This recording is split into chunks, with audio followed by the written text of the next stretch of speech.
Holy shit, how to do it now? Oh fuck.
Okay. Hey, hi, hello. Welcome everybody. We start the party.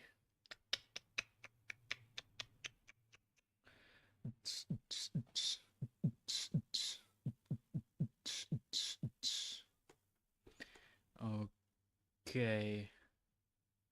Still have one thing to do. In here, we need to repair the ver stream. Stop. Like this.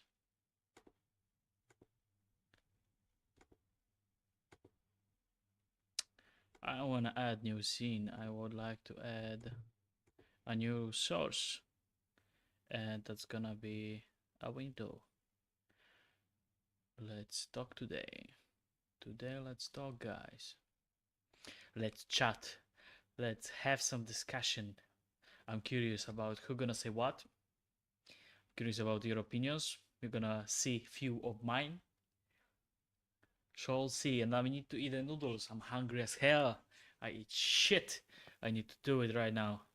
So, for the first point, to make this on the YouTube, window capture, add existing, add source, and we have it in here. Beautiful. Right now we need to fit it a little bit. We need to fit it a little bit. To fit it a little bit. Big. To fit it a little bit.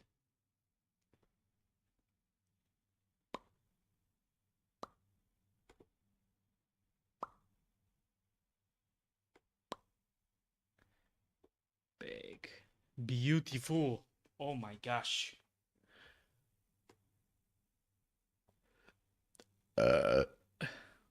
We got it. TV is turned off. I think it's turned off. Okay. So, guys, because soon we have the premiere of Resident Evil. When you're watching this, we already probably have it. But for these people who are interested in understanding, different one. So, at this moment, I'm waiting on a release of Resident Evil Requiem. I'm going on YouTube to see some videos and get some vibe to play it. And one of the first things what I see is Resident Evil 9 gameplay walkthrough. A little bit funny, don't you think? A little bit fucked up. So,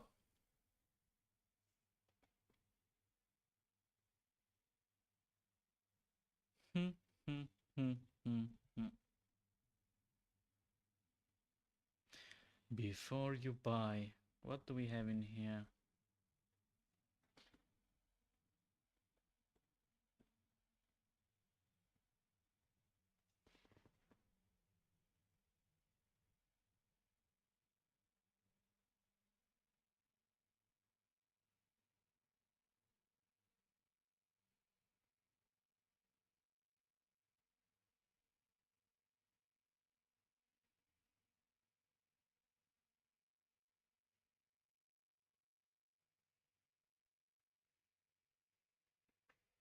Okay.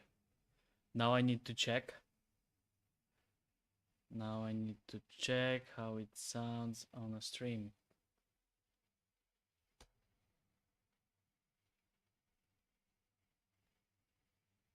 Let's go in here.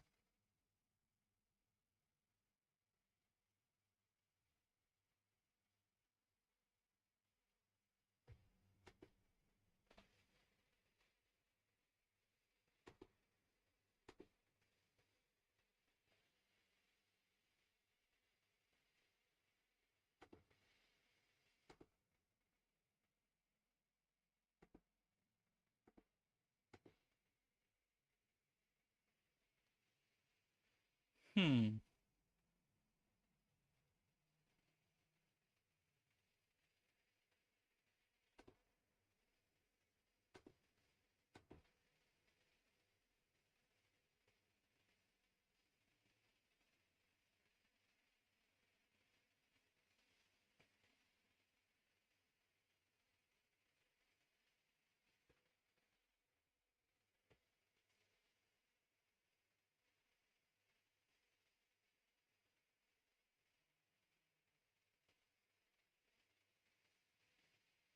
I have no clue. We need to ask Uncle Google how to capture the sound from the Google Chrome.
Okay, let's check how it works.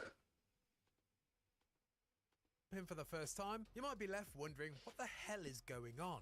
Where's everyone going? Bingo? Here is a very 1 2 1 condensed 2. Test synopsis of of the the main microphone. Resident Evil story and everything 1 you 2 need to 1 know 2 1 leading into 2. Resident Evil Hey hey Requiem. hey. Warning.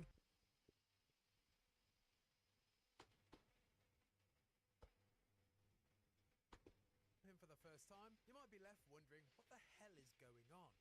Where's everyone going? Bingo? here is a very 1 2 1 condensed 2. synopsis Test of the main microphone. Resident Evil story and everything 1 you 2 need to 1 know 2 1 leading 2. into Resident Evil Hey hey Requiem. hey. Warning.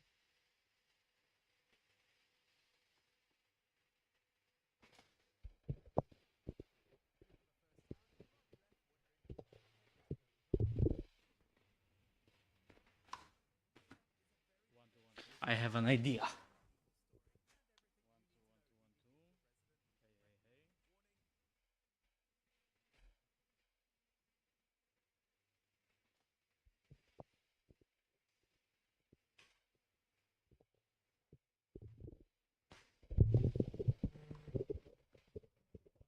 I have an idea.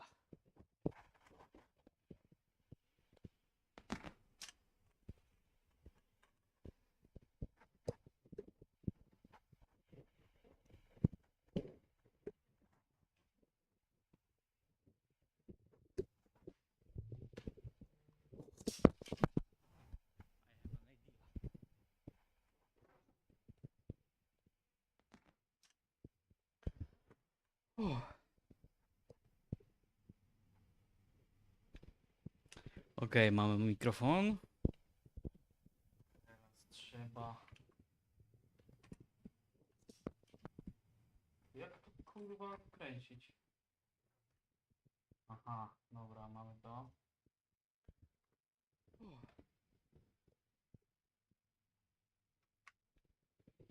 Okej, mamy mikrofon. Jeszcze trzeba...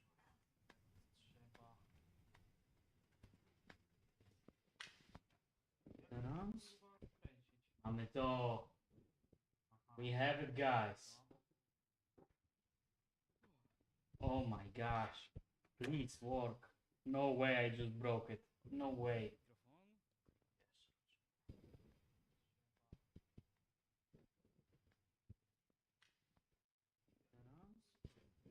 Shit. We have it, guys. Oh my gosh. It has nothing under it. No way I just broke it. No way. A little bit tough. Okay, and if I'm gonna just put this.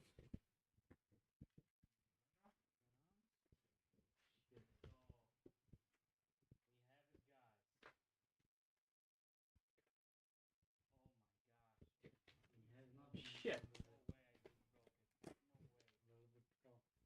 Oh, the crazy situation of this moment. Shit.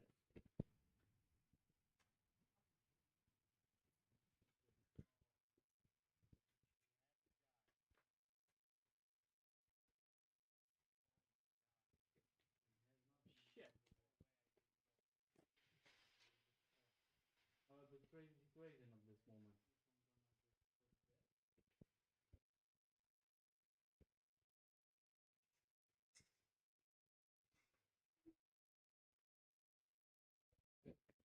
Need to be something a little bit fatter, a little bit fatter. Shit.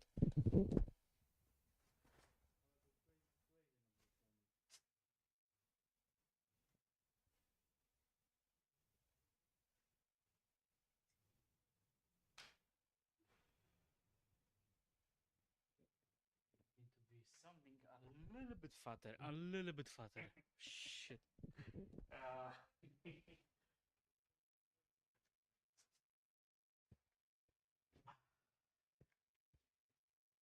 That's why they call me Polish engineer. That's why.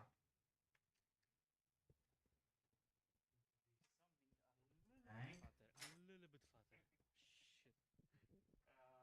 Shit.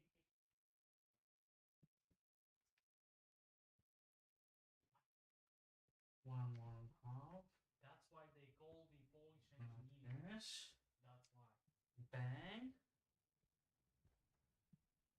If you need to know, look. I wanna put my thing here. But the table, you can see shit. Do like this.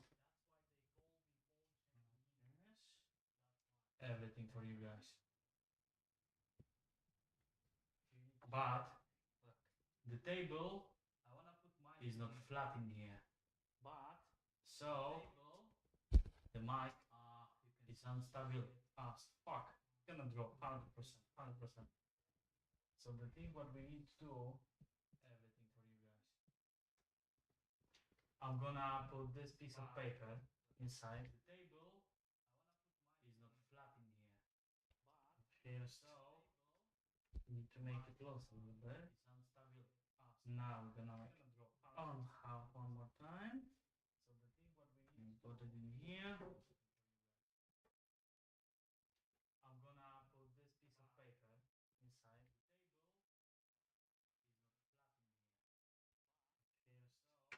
First, need to make it close a little bit. Now we're gonna on half one more time. And put it in here. I'm gonna put this piece of paper inside.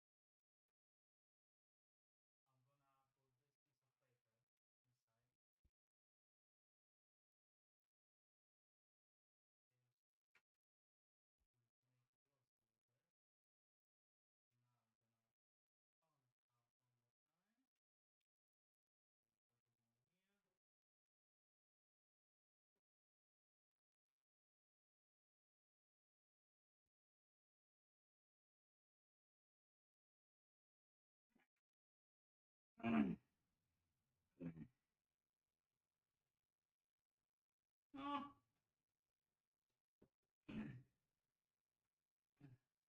A little bit better. Now, piece of paper in here.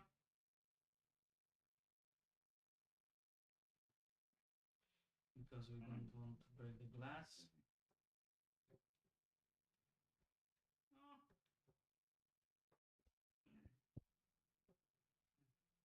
A little bit better. Now, piece of paper in here. What if I would this on the piece of paper like that. What if I would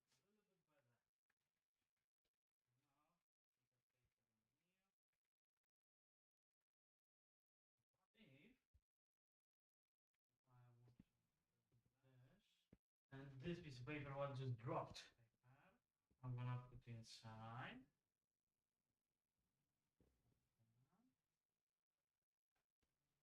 Maybe you don't know how. Yeah, that's a good idea. Now, and this piece of paper was just dropped. I'm gonna put inside.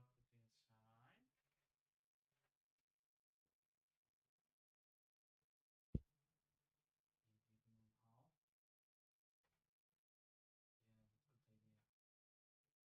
Now,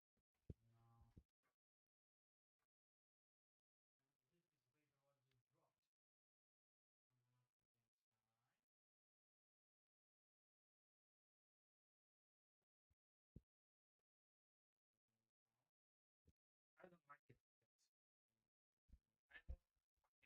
Like it.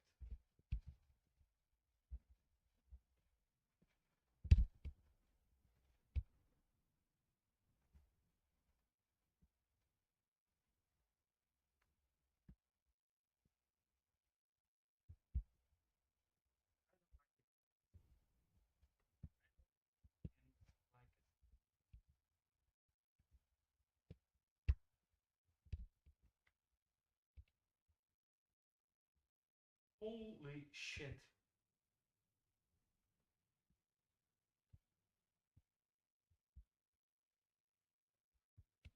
How to do this shit? How to do it? How to do it? Ding, ding, ding. Okay, and if I'm gonna add holy shit wooden stick.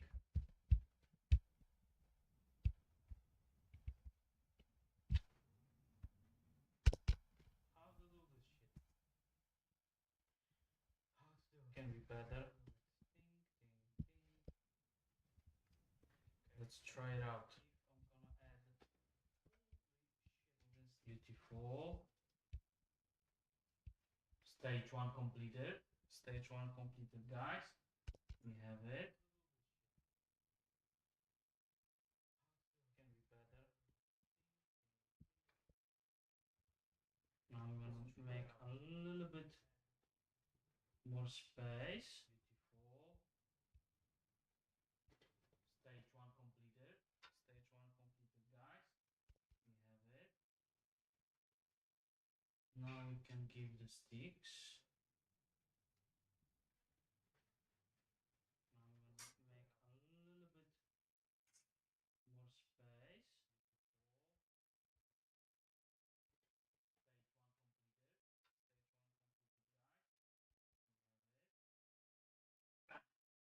Now we can give the sticks.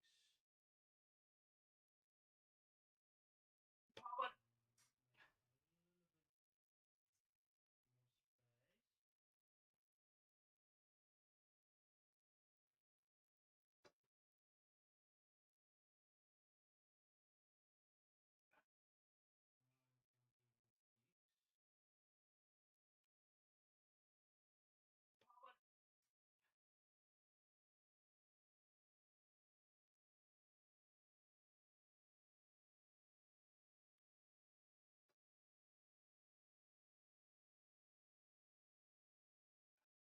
We have it. Mission succeed. Holy shit. Now what with this?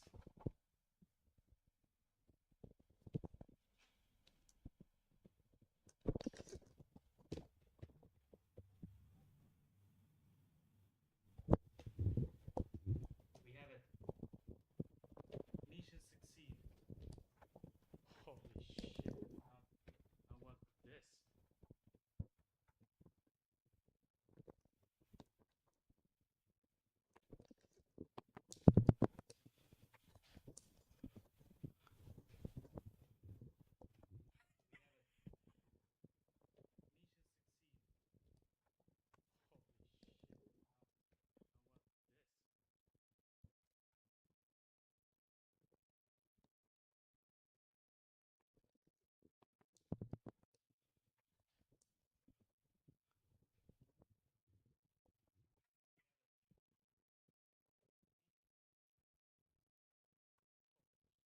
Holy shit. I succeed. For a moment I was thinking that this shit is impossible. Okay. And how it looks? Can you see it? I don't think you can see it. Okay. That's beautiful. Now only thing what we need to do is check. For a moment I was thinking that this shit is impossible. Okay. And how it looks? Can you see it? I don't think you can see it. Okay. That's beautiful. Now only thing what we need to do is check.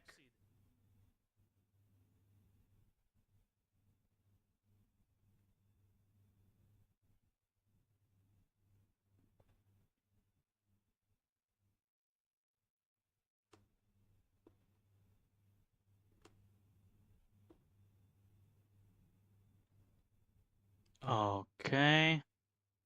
Let's lower a little bit. This. Let's check resident. The following contains spoilers.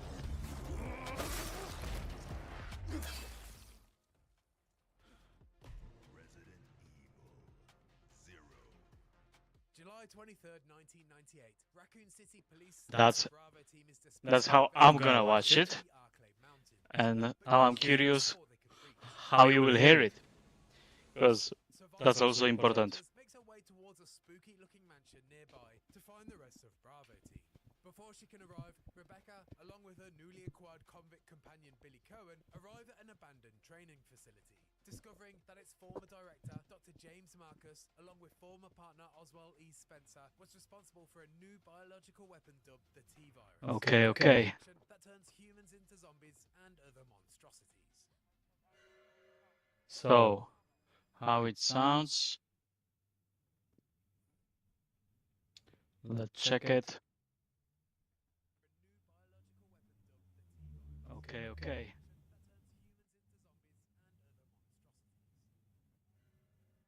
So,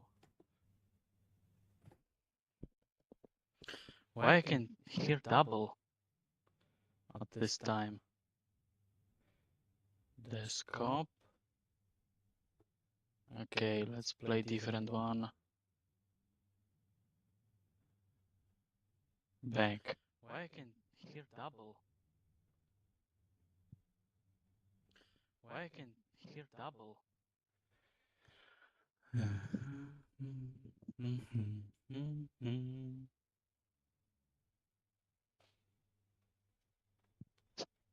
Hmm.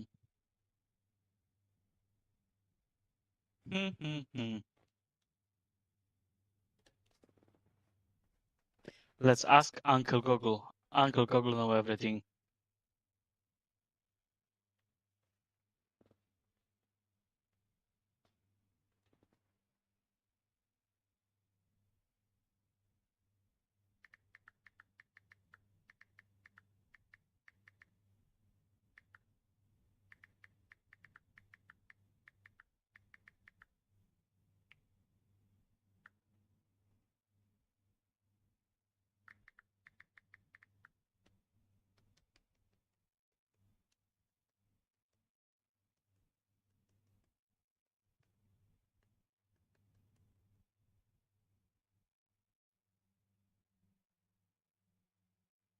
One, two, one, two.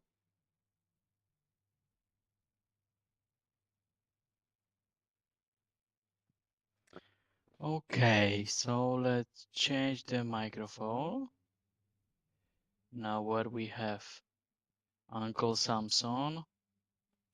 Vertical. Advanced.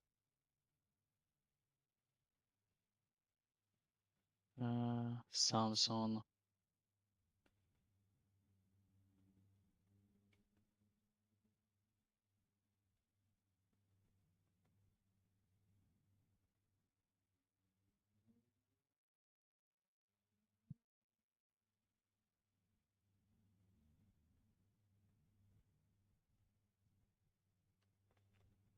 Yes, I have monitor off, so I don't understand why it's still. Listen to this device in Windows.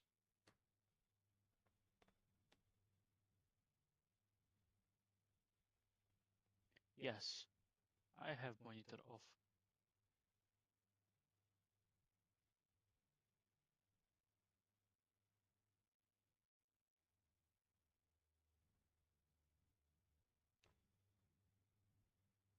Sure, great, but first I need to cover my audio struggles. Thank you very much. I appreciate it.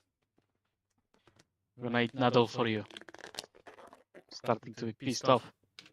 So I need to eat some. Bang, bang.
Okay.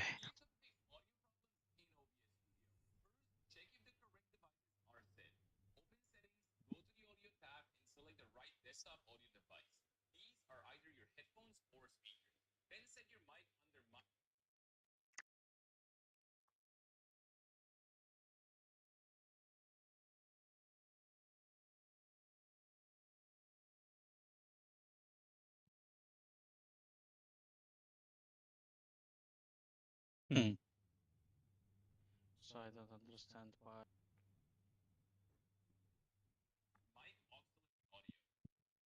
Here's how to fix audio problems in OBS Studio. First, check if the correct devices are set. Open Settings, go to the Audio tab, and select the right desktop audio device. These are either your headphones or speaker. Then set your mic under Mic Auxiliary Audio. If those are correct but you're still having issues, scroll down a bit and look for the Advanced section. Under Monitoring Device, choose your headphones or speaker. Then click Apply and Close. Next, go to the audio.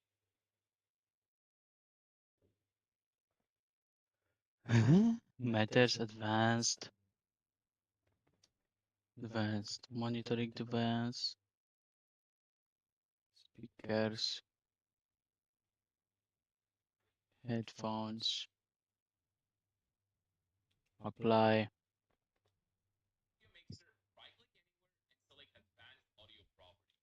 In there, you'll see all of your audio devices. For your output device like desktop audio or a capture card, set the audio monitoring option to monitor and output. This way, the audio will play both to you and to your In there, you'll see all of your audio devices. For your output device like desktop audio or a capture Desktop audio. Monitor and output. Okay, now I hear myself also.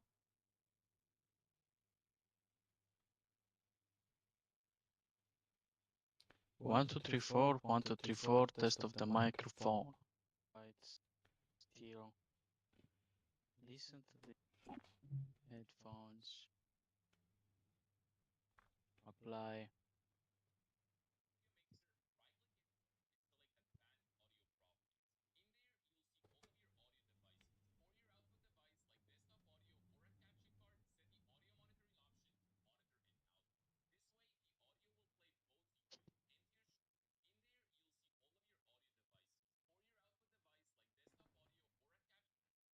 Desktop audio. Monitor and output. Okay, now I hear myself also.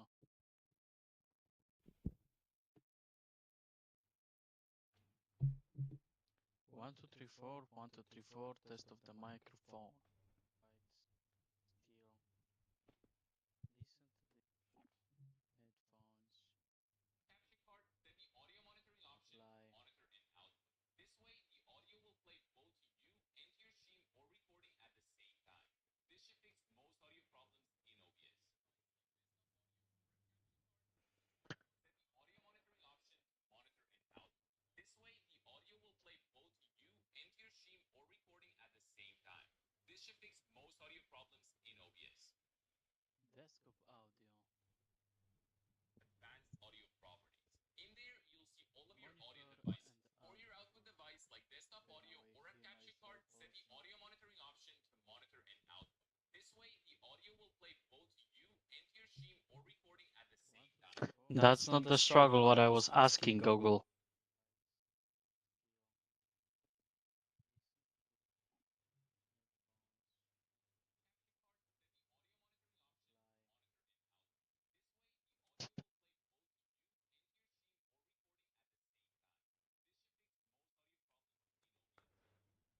Shit, it's gonna loop itself.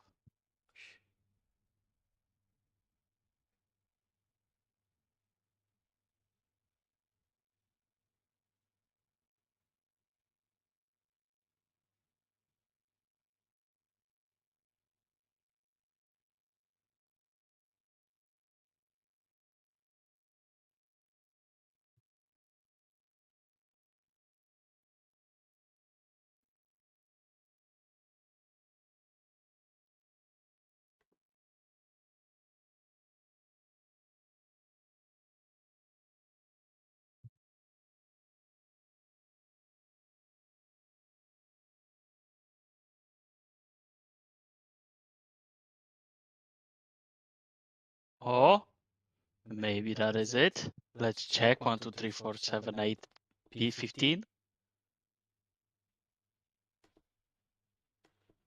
Shit. Oh, kurwa. Fucking mousepad. Fuck this shit.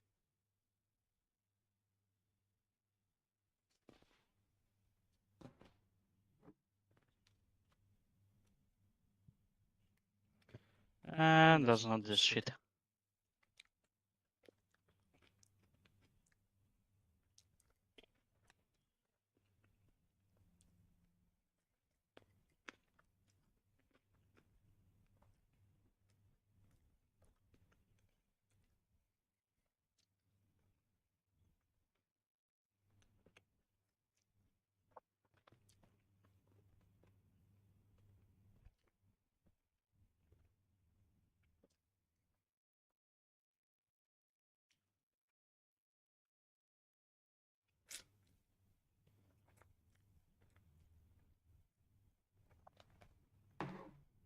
Mm-hmm.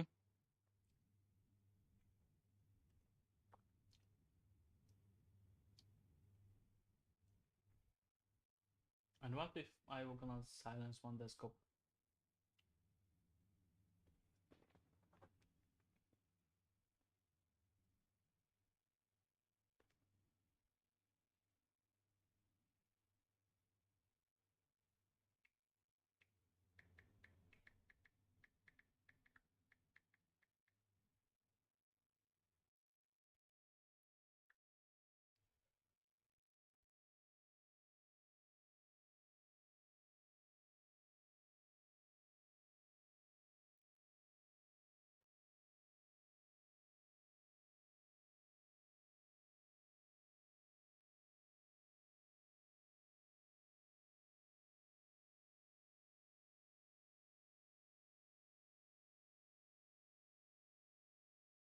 One two one two one two.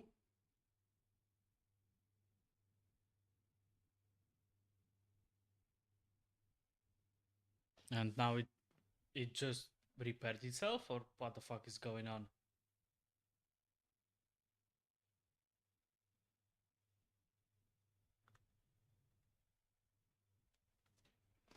Okay, so let's check.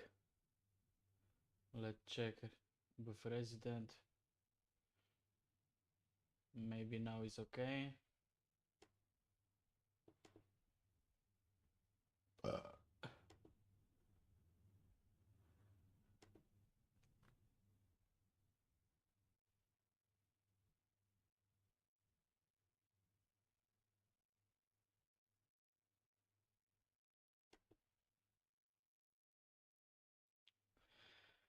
Oh ja pierdolę.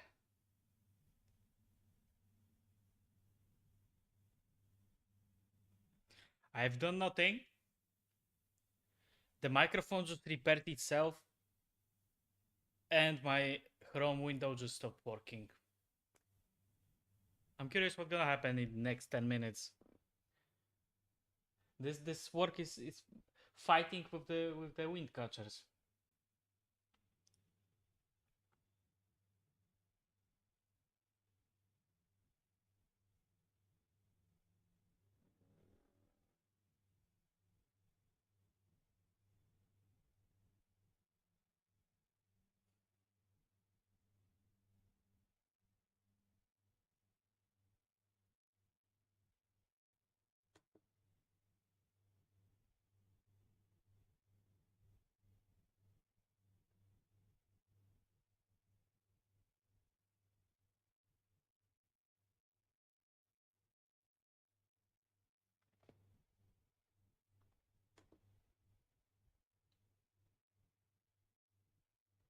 And monitor off. Right now, let's do like this. Let's close it. Let's play something. Requiem. The gang splits up and Bank. discovers the horrible fates of fallen We staff got it. members due to the T-virus outbreak. And Chris finds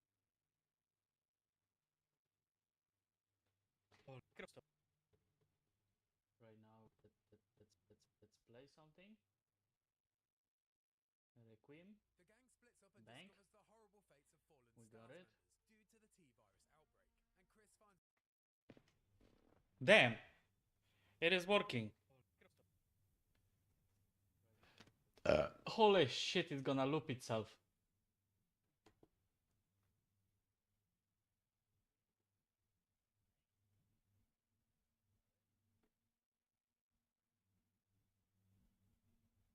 Damn, it is working. Holy shit, it's gonna loop itself.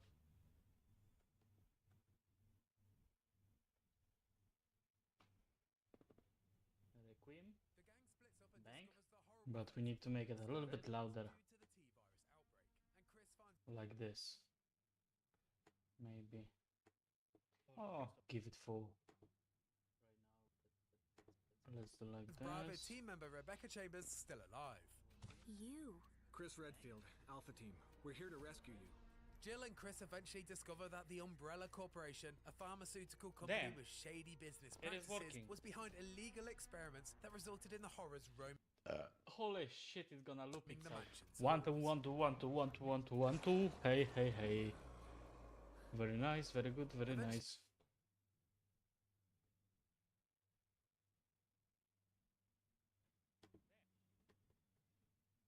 We're here to rescue you. Jill and Chris have resulted in the horrors roaming Holy shit, it's gonna loop the itself. mansions. 1 2 1 2 1 2 1 2 1 2 1 2. Hey, hey, hey. Very nice, very good, very nice.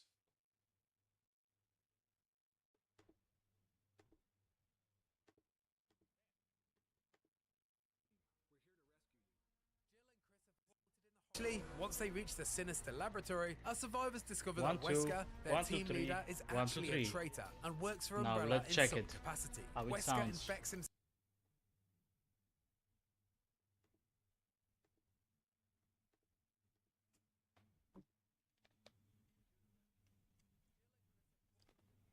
Once they reach the sinister laboratory, our survivors discover that 1, 2, Wesker, their 1, 2, team 3, leader, is 1, 2, actually a 3. traitor and works for Now Umbrella let's in check some it, capacity. how it Wesker sounds. infects himself.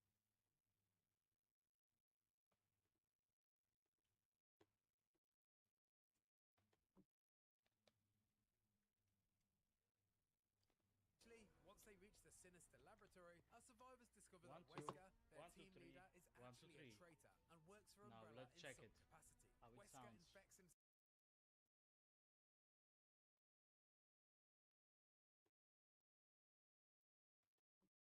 Can we give a gain on this? How you think? Like that? And close? It's gonna work? It's supposed to, I guess. Resident Evil. Resident Evil 4. Star's Alpha Let's team is check. dispatched to find out. How you think? Like that? And close? It's gonna work? It's supposed to, I guess.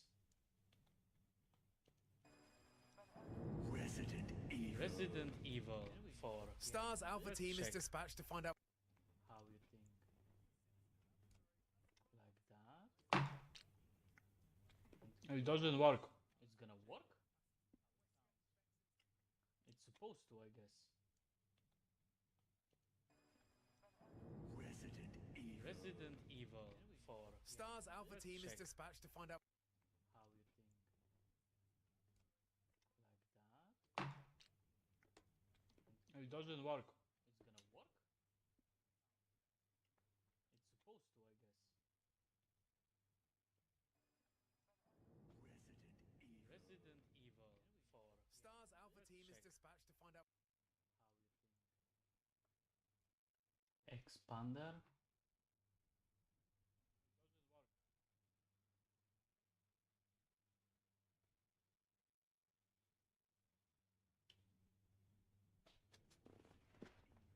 Hmm.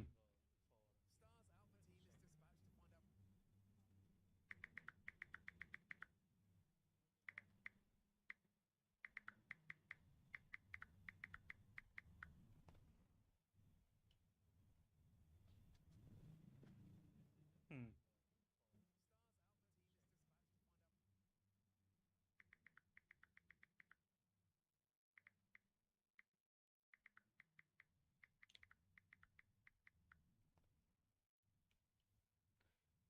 Audio capture. Volume booster. The most effective method is using application audio capture.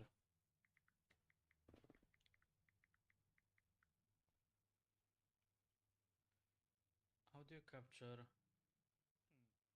Gain we have. Volume booster. The most effective method We're gonna is make using 20. application audio capture. Close. What happened to Bravo team? The search leads stars members Jill Valentine, Chris Redfield, Barry Burton, and team leader Albert Volume Wesker to booster. the The most Spencer effective mansion. method The gang is splits up and using discovers the application audio capture. Close. What happened to Bravo team? The search leads stars members Jill Valentine, Chris Redfield, Barry Burton, and team leader Albert Volume Wesker booster. to the The most Spencer effective mansion. method The gang is splits up and using discovers the application audio capture. Close. It work. What happened to Bravo team? The search leads stars members Jill Valentine, Chris Redfield, Barry Burton, and team leader Albert Volume Wesker booster. to the The most Spencer effective mansion. method The gang is splits up and using discovers the application audio capture. What happened to Bravo team? Kurwa.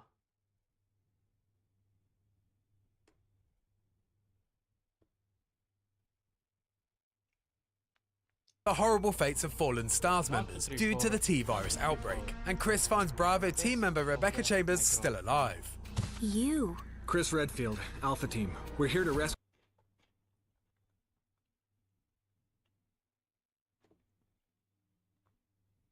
Mm. The search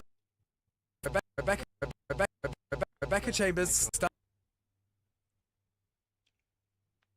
the horrible fates of fallen stars 1, 2, members 3, due 4. to the T-virus outbreak, and Chris finds Bravo team member Rebecca Chambers still alive. You. Chris Redfield, Alpha Team. We're here to rescue.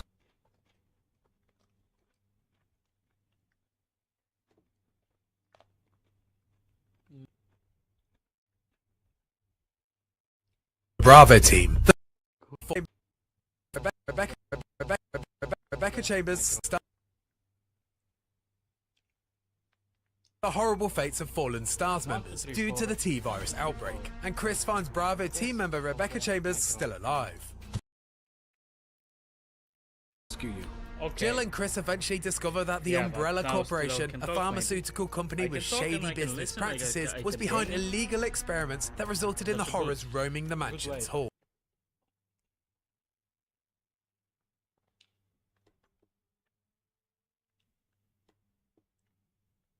Kurwa.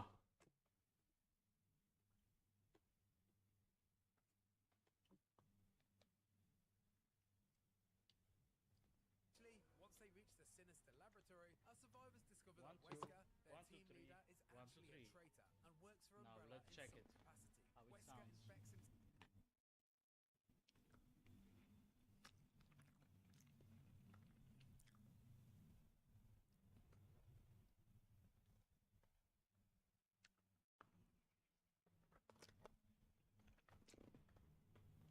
The laboratory and works for Now Umbrella.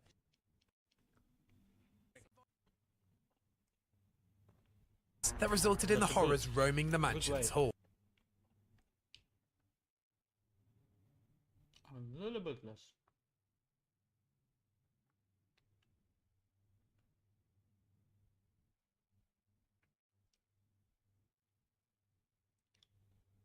Halls. Let's talk right now. Let's talk right now, motherfuckers.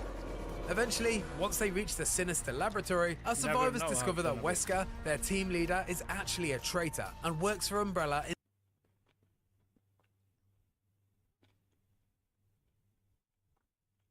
Let's talk right now, motherfuckers.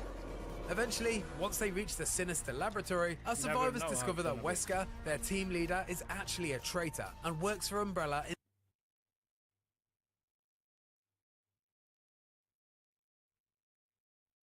in some capacity. Wesker guess infects himself with a right strain now of the T-virus for some is one elaborate of the plan last that involves releasing a new super attempts. weapon, the Tyrant, that swiftly kills him. And I can watch it. Congratulations. I'm so smart.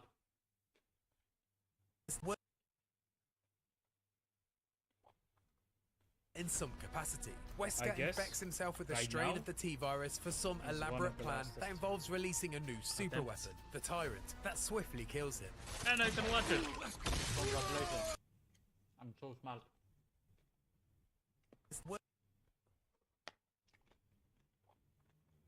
in some capacity. Wesker guess infects himself with a right strain now, of the so of the T-virus for some is one of elaborate the plan last that involves releasing a new super attempts. weapon.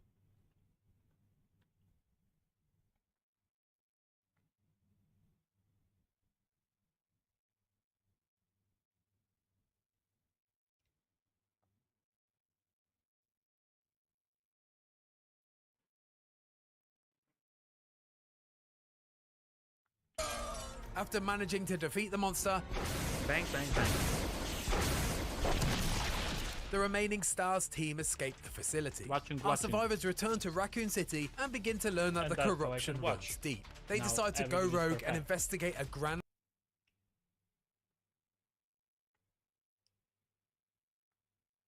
Or I can do like this. I can lower the gain. Kurwa, I'm so smart.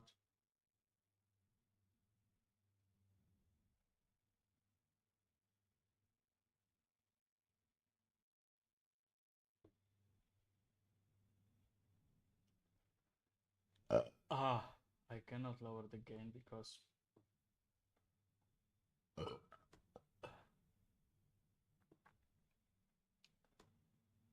I need to have it like this. Kurwa, and now everything is fucked again. Ja pierdolę. corporate conspiracy. Chris heads off to Europe solo, and Jill 1, 2, stays in 3, the 4. city to learn 1, more 2, 3, about 4. Umbrella. Test of the microphone. 3. In September 19... Now, the gain because it like dog. Conspiracy. Chris heads off to Europe solo, and Jill 1, 2, stays 3, in the 4. city to learn 1, more 2, 3, about 4. Umbrella. Test of the microphone. 3. In September 19...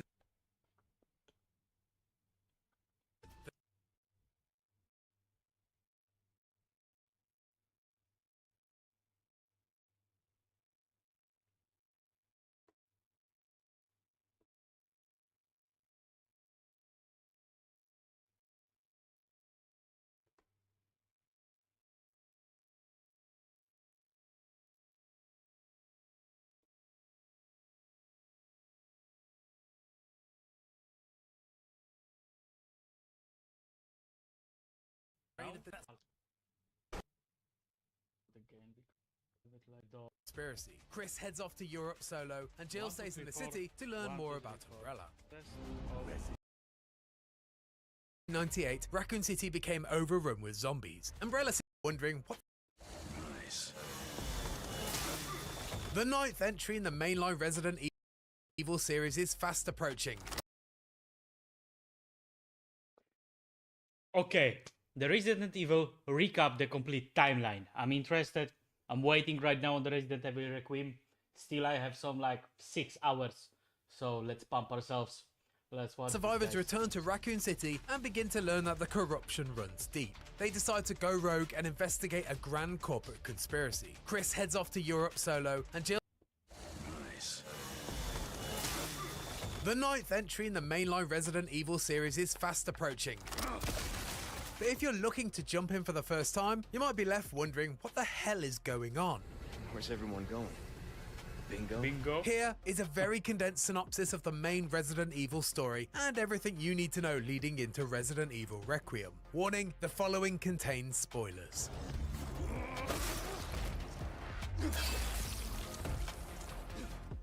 Resident Evil 0. July 23rd, 1998. Raccoon Never City played it. Police STARS Bravo team is dispatched to investigate murders in the Arclay Mountains, but crashes before they can reach. Survivor Rebecca Chambers makes her way towards a spooky-looking mansion nearby to find the rest of Bravo team. Before she can arrive, Rebecca, along with her newly acquired convict companion Billy Cohen, arrive at an abandoned training facility, discovering that its former director, Dr. James Marcus, along with former partner Oswald E. Spencer, was responsible for a new biological weapon dubbed the T-virus, a deadly infection Umbrella. that turns humans into zombies and other monstrosities. Resident Evil.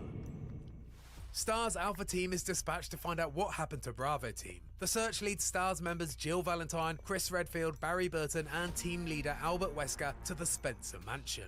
The gang splits up and discovers the horrible fates of fallen STARS members due to the T-virus outbreak, and Chris finds Bravo team member Rebecca Chambers still alive. You. Chris Redfield, Alpha Team. We're here to rescue you. Jill and Chris eventually discover Chris Redfield, of course, one of the classics. Also Resident Evil 5. Also, I think, if I remember well, on the PSP he had a part. And sadly, Resident Evil 6. I think 6 was one of the shittiest parts of Resident Evil. And yeah, they fucked it up. They fucked it up. They make few campaigns. And how I remember, only Leon was acceptable. Acceptable. It wasn't even good, it was acceptable. that the Umbrella Corporation, a pharmaceutical company with shady business practices, was behind illegal experiments that resulted in the horrors roaming the mansion's halls.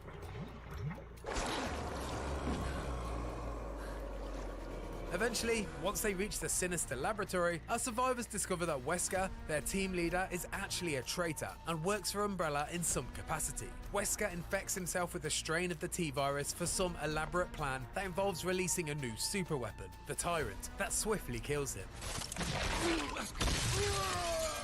After managing to defeat the monster, the remaining STARS team escape the facility.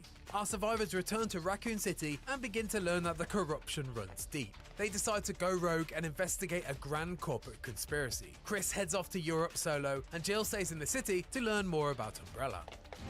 Resident Evil 3. In September 1998, Raccoon City became overrun with zombies. Umbrella sees this outbreak as an opportunity to test its Resident Evil 3, I think that's the part what many people is considering also like the bad one. I don't think so. I think it the first attempt to go into Raccoon City, it was Resident Evil 3. It wasn't bad though. latest bioweapon, sending down the experimental nemesis, a hulking beast with a rocket launcher that's Maybe it was a little bit more action than horror, like from first parts, but it still had this this vibe. You need to play it. If you didn't, I was playing it in the version for PlayStation 1, if I remember well, or PlayStation 2. tasked only with the death of all STARS members. Rocket launcher? Really? While Jill desperately tries to escape the outbreak with Nemesis hot on her heels, rookie RPD officer Leon S. Kennedy and Chris Redfield's younger sister Claire Redfield both arrive in Raccoon City at the worst possible time. Resident Evil 2. After being separated following I think that's the best part. If we will not count the number 4, I think the Resident Evil 2 really he put the level high. a car accident, Leon and Claire agree to meet up at the nearby police department. Unfortunately, the building is also infested with zombies. Oh god. Oh god. On her quest to find her brother Chris, Claire runs into Sherry Birkin, a young girl being pursued by a monstrous weirdo who turns out to not only be her dad, but also Umbrella's leading scientist William Birkin. You gotta be kidding me. Turns out Billy B had planned to betray Umbrella and sell his newly developed G-Virus, but before he had the chance, he was gunned down by Umbrella. Bang bang. Before dying, William managed to infect himself with the G-Virus, allowing it to spread into Raccoon City through the water system, creating the enormous mess all our characters are now dealing with. Nice one, Willie. Meanwhile, Leon runs into Ada Wong, an FBI agent who's seeking the G-Virus for herself to prove Umbrella's corruption. They decide to form an alliance, for now. Thank you. Leon and Ada run into Birkin's wife Annette, who is not a big fan of the pair. Fucking dogs. In this game, dogs was always so annoying. Oh my gosh. I remember first time I was shitting under myself. I was kid, you need to know them. You'll never get the G-Virus! Leon and Ada follow her to a secret Umbrella underground facility called Nest in pursuit of the G-Virus sample. I wonder where the G-Virus is. Claire also arrives at Nest in search of a vaccine for a now infected Sherry. Leon manages to obtain the G-Virus sample but runs into William, who, in his freakish form, mortally wounds his wife. Annette reveals to Leon that Ada is not what she seems, and is actually a mercenary who's looking to sell the G-Virus to the highest bidder. She's gonna sell it. Ada demands the G-Virus, but before Also, you have a animated movie, and this part is really good. Made it. Generally, those animated movies of Resident Evil are not bad. You can see it if you like the movies. Movies are like a little bit in the different category, but the animated movies are with characters of the games, so they split the universes in this way. Leon can hand it over, Annette manages to shoot Ada, who then falls to her death, dropping the G-Virus sample in the process. Claire finds the vaccine and gives it to Annette to cure her daughter, while she tangles with an out-of-control William. Sherry is cured, but Annette eventually dies of her injuries. The facility is set to self-destruct, and Claire, Sherry, and Leon board a train to escape. Shit! Gotta get out of here.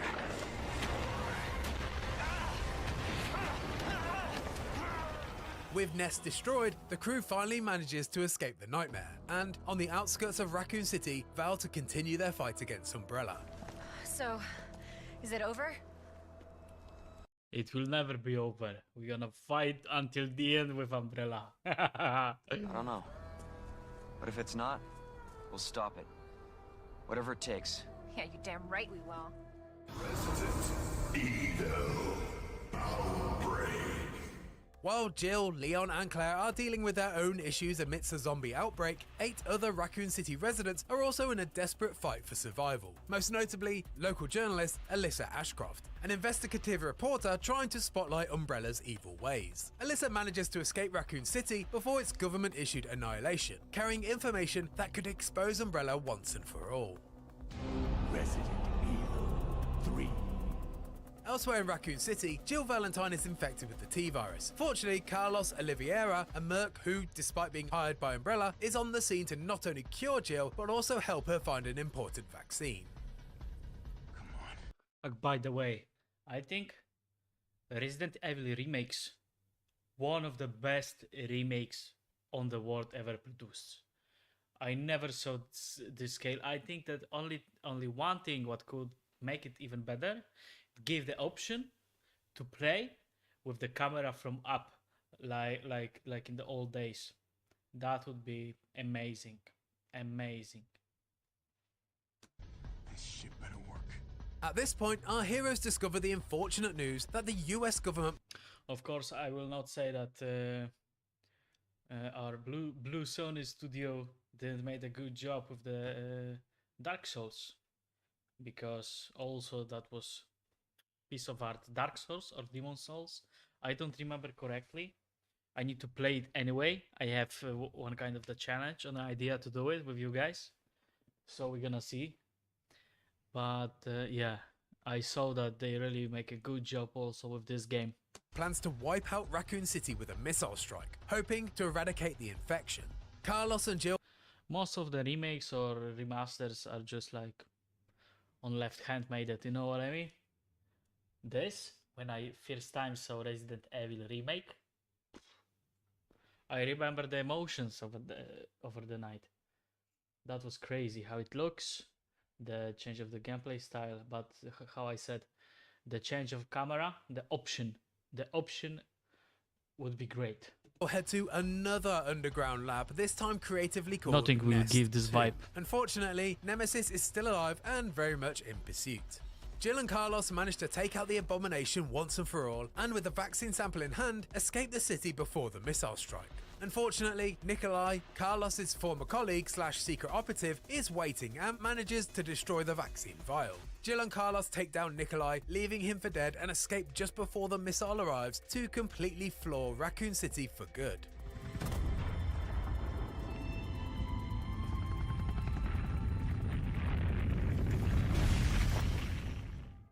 Resident Evil. 3 months after escaping from Raccoon City, Claire Redfield, in search of her brother Chris, Code Veronica is not this part where you had Pistolet. it was possible to play or Wii, or that was on the ship. Attempts to raid a European Umbrella facility before being captured. Claire is taken to an island prison commanded by Alfred Ashford, the governor of Rockfort Island. An outbreak occurs, of course, and after being freed, Claire gets to work looking for Chris and escaping the island. There's no sign of Chris, so after much trouble, Claire escapes on a plane. Ashford, who it turns out has a split personality disorder and often believes himself to be his twin sister Alexia, takes control of the plane remotely and crashes it into another Umbrella facility, this time in Antarctica. It's also worth noting that during the crash, Claire spends a period unconscious here, during which she has a dream that turns out to be the plot of Resident Evil Survivor 2. Weird. Alfred, believing Claire to be a spy, also escapes Rockfort in a quest for revenge, and after he's fatally wounded, frees his actual sister Alexia, the person he previously believed or wished himself to be, who was cryogenically frozen and riddled with a new virus called T. Veronica. Meanwhile, back on Rockfort Island, wouldn't you know it, Chris has shown up looking for Claire. Instead, he runs into his old pal / mortal enemy, Albert Wesker. Long time no see, Chris. Wesker? Who's still alive, super strong, and on a mission to find the T. Veronica sample. Turns out his plan was to be killed by the Tyrant so he could reach his full potential of some experimental virus he had or something like that. They both make their way to Antarctica, and Chris finally reunites with Claire, who then defeats a now very powerful Alexia before escaping as the facility, you guessed it, self-destructs. Chris! Hey, you know that I always keep my promises. Oh, and Chris and Claire vow to take down Umbrella. You seeing a pattern here? There's still something we've got to do. You mean... Yeah, it's payback time. We've got to destroy Umbrella. Now, let's finish this once and for all. It's a moment like some from Pokemon when the hero is saying something awesome, epic. That's always was funny part for me. Let's do it right now. We are the heroes. We can do it. Resident Evil 4. For me, that was one of the main parts when I really sink into Resident Evil. I remember first time I saw it when I was maybe, I don't know, 11 years, 12 years old. And yeah, one day I was just sick. I wasn't in school. And around this age, I just played it out. No, sorry, 12 years old. I already was 6th grade. So I was like 8 maybe. So 8, yeah, when I was 9, I was 9 years old. I made walkthrough in one day. 6 years have now passed, and Umbrella is now long gone due to a government suspension and a stock value crash. Basically, the lamest way possible for a big bad to go out. Leon Kennedy, the once rookie RPD officer, is now a government agent who's sent on a mission to rescue the president's daughter Ashley from her kidnappers in rural Spain. Leon discovers that not only are her kidnappers a cult called Los Illum. I didn't saw the remake of the Resident Evil 4. I was thinking to play it on the VR. I have Oculus, and it's possible for me to play it, but I don't think my laptop will be able to handle the specs for the VR to play it nice. So yeah, first we need to make investment, guys. Minados, but they're also infected by a brand new mind-controlling parasite called Las Plagas. During the rescue, Leon coincidentally bumps into an old flame, Ada Wong. You can stop right there, Leon. Wouldn't make me use this, would you? Who turns out to not be dead and is once again on the hunt for a virus. After rescuing Ashley, Leon confronts the cult's leader, Sadler, and with the help of Ada, they defeat him.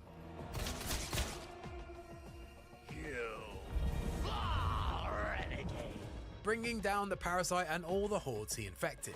I'll give you a holy body.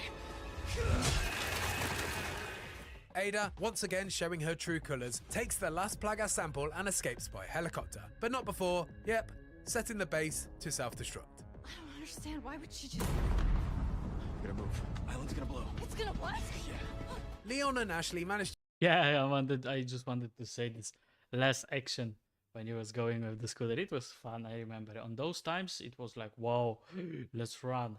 Right now it's just like another action part. To escape very dramatically on a jet ski and appeared to ride Yeah. it all the way back from Spain to the US. I mean, they probably just went back to the mainland and took a more traditional route, but imagining they jet skied across the Atlantic is funnier. So let's say they did that. Resident Evil Revelations.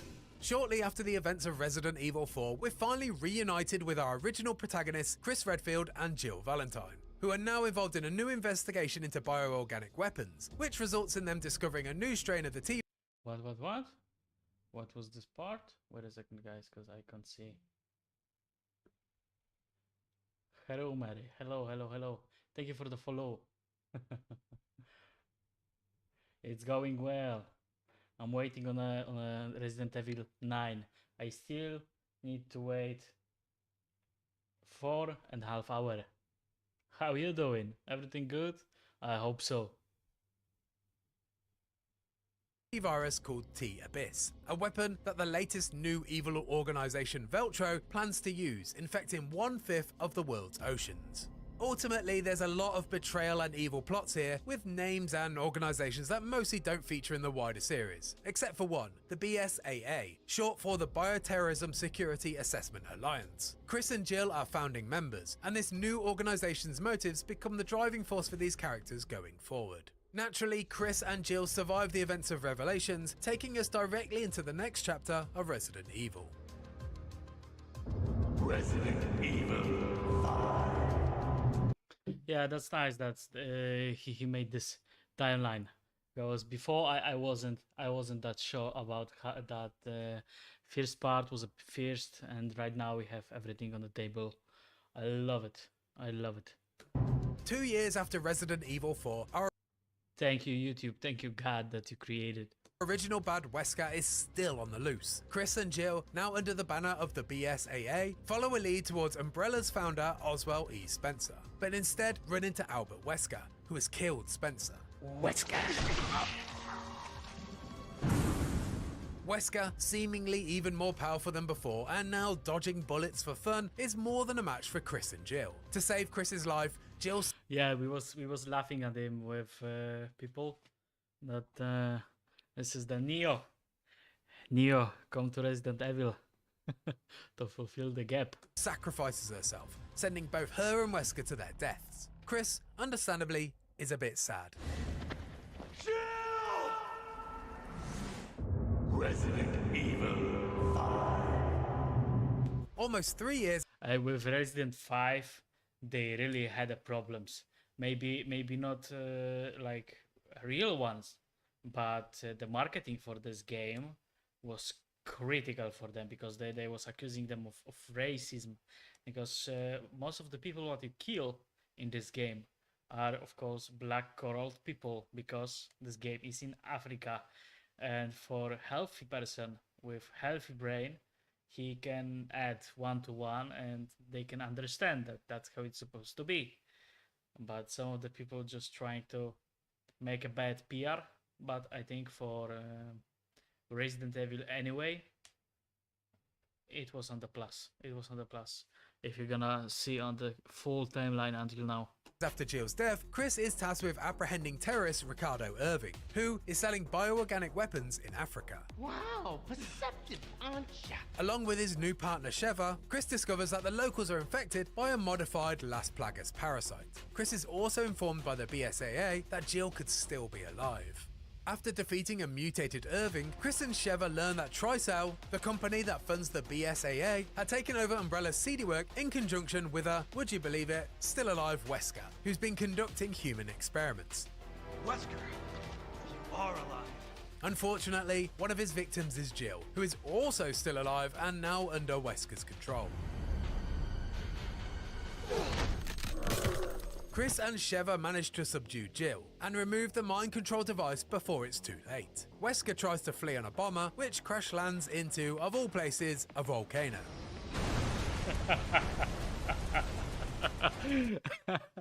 To be precise, that's how I remember the number 5. I didn't have the console then because I think that was on the PlayStation 3 or 4.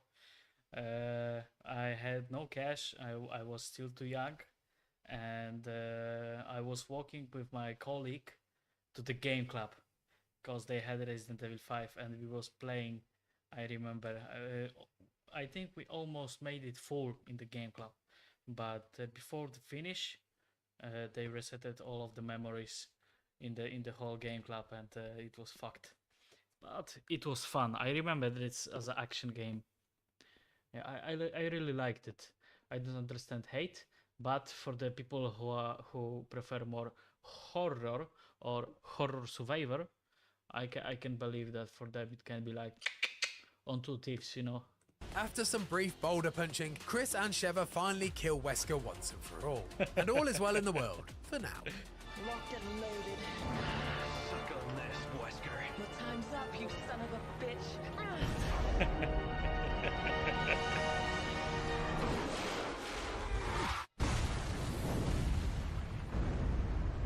That's how I remember it. As an action. Correct. Of course I can see when I'm gonna minimize you. Because I have no two monitors, you know. I have a TV. I was thinking to plug it into TV and make a second monitor, a second desktop from it. But at this moment, I have here also a capture card and everything, so it would be a little bit hard for me to do it. Yeah, yeah.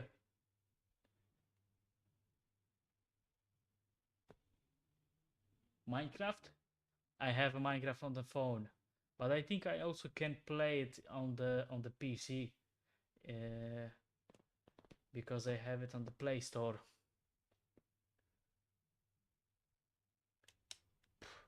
I started streaming 3 days ago. 3 days ago was my first stream, and until then, oh, nice kitty.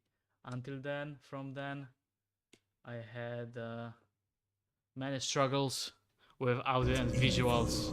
Revelation. It's pissing me off, but I'm going in Claire it. It makes Redfield, me happy. younger sister of Chris and now a member of TerraSave, an anti-bioterror company, once again finds herself trapped on an island with her new partner, Moira Burton, daughter of Barry Burton. Remember him? He's the Jill sandwich guy. You would have fit nicely into a sandwich.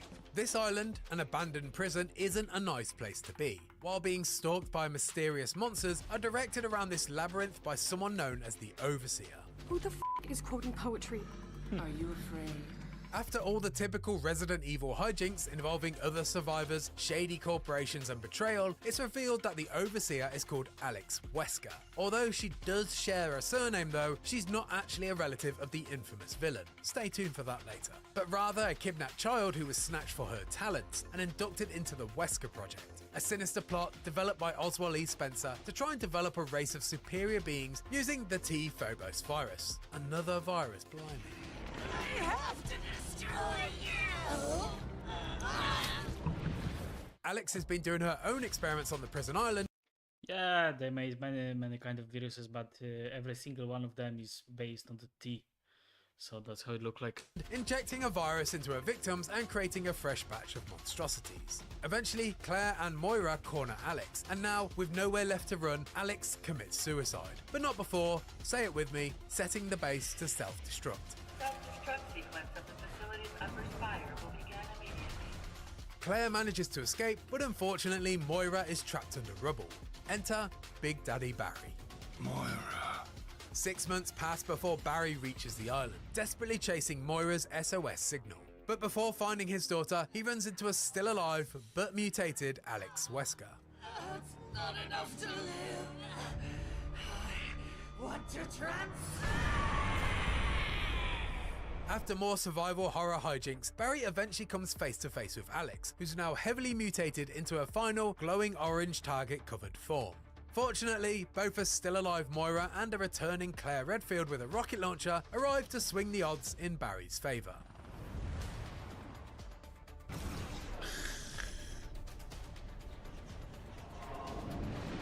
Kaboom!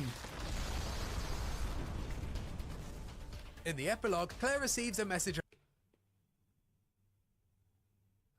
Okay, nice animation, but what's happened in here with the light? Like from the side of the blow is everything darker. done from behind. Like, what happened in here? What is the light on the face? Oh, look, you have light from the moon, but you don't have light from the explosion. Oh, crazy shit. In the epilogue, Claire receives... To be true, many games these days have shitty lighting, but most of the people don't see it because they doesn't care. a message about her brother Chris Redfield and his jaunt to China to handle another bioterror threat. Yeah, well, tell Piers to look after him. Right, next up is Resident Evil 6, which features not one, but 3 interwoven campaigns, and it all gets very messy. Deep breath. Let's just get through this. Resident Evil 6. In 2012, a new correct. virus surfaced from a company dubbed Neo Umbrella, led by someone who appears to be Ada Wong.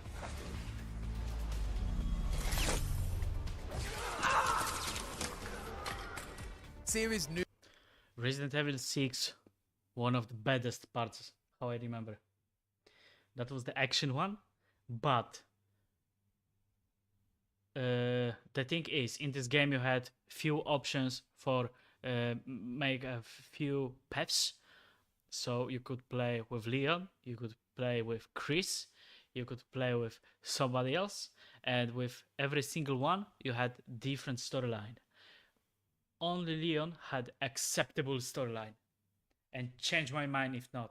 Acceptable, not good, but acceptable.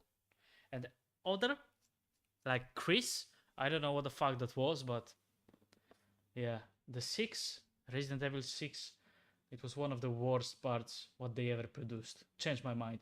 Newcomer Jake Muller is believed to be the key to the vaccine due to his antibodies. The reason Jake is immune is, well, because unlike Alex Wesker, he's actually Wesker's child. So, you're Wesker Jr. Wesker? You lost me. In 2013, the American president decides that enough is enough with all these bioterror incidents, and it's time to spill the beans about what really happened in Raccoon City. However, before he can, there's another infection attack, and the president, now a zombie, has to be taken down by his loyal agent and series favourite, Leon Kennedy. Ada Wong then arrives and tells Leon that National Security Advisor Derek Simmons is affiliated with Neo Umbrella, and behind the terror attack that zombified the Prez. Leon heads to China in pursuit of Simmons. Chris Redfield, now racked with post-traumatic stress and a thirst for revenge after his team was slaughtered by Ada, also heads to China, as does Jake, because, you know, plot. Hell yeah! Right, there's a lot going on here, so let's do this bit really quickly. Chris finds out Jake's true identity, and despite an awkward moment when Chris tells Jake he's killed his dad, they mostly work it out. Simmons dies, Chris's mate Piers is wounded, and then grows a new arm with the C virus and saves Chris. Jake kills his boss, who's not worth talking about, and we also find out that there are 2 Adas, one being an imposter called Carla, and that explains all the outfit changes, and finally all the good guys win and go their separate ways. Basically, a lot is going on, and it's not very good, so maybe just ignore this bit. President would have done the same. Resident Evil 7. In 2017, Biohazard Ethan no Winters good. is searching for his missing wife, I Mia, think it was- eventually it following the wasn't trail nice. deep into Louisiana, where he They changed a lot because they saw that 6 was not appreciated by fans. They made horror from first person, and I think that was a good idea. Right now they mixing it, and I think that's one of the best choices what they could make, because they're gonna fill the gap for the both of Resident Evil fans, for first player and for FPS and for the PS. finds her imprisoned by a very odd and very disgusting family, the Bakers. Welcome to the family, son. Ethan is attacked and captured by Jack Baker, and then forced to join in with a vomit-inducing family dinner with his wife Marguerite, son Lucas, and an elderly woman. It turns out this family has been infected by something called mold, some sort of parasitic fungal virus that has the added benefit of resilience, but the downside of making you a bit gross. After escaping and managing to kill hideous forms of Jack and Marguerite, Ethan reunites with his wife and develops a serum to help shake off her apparent mold infection.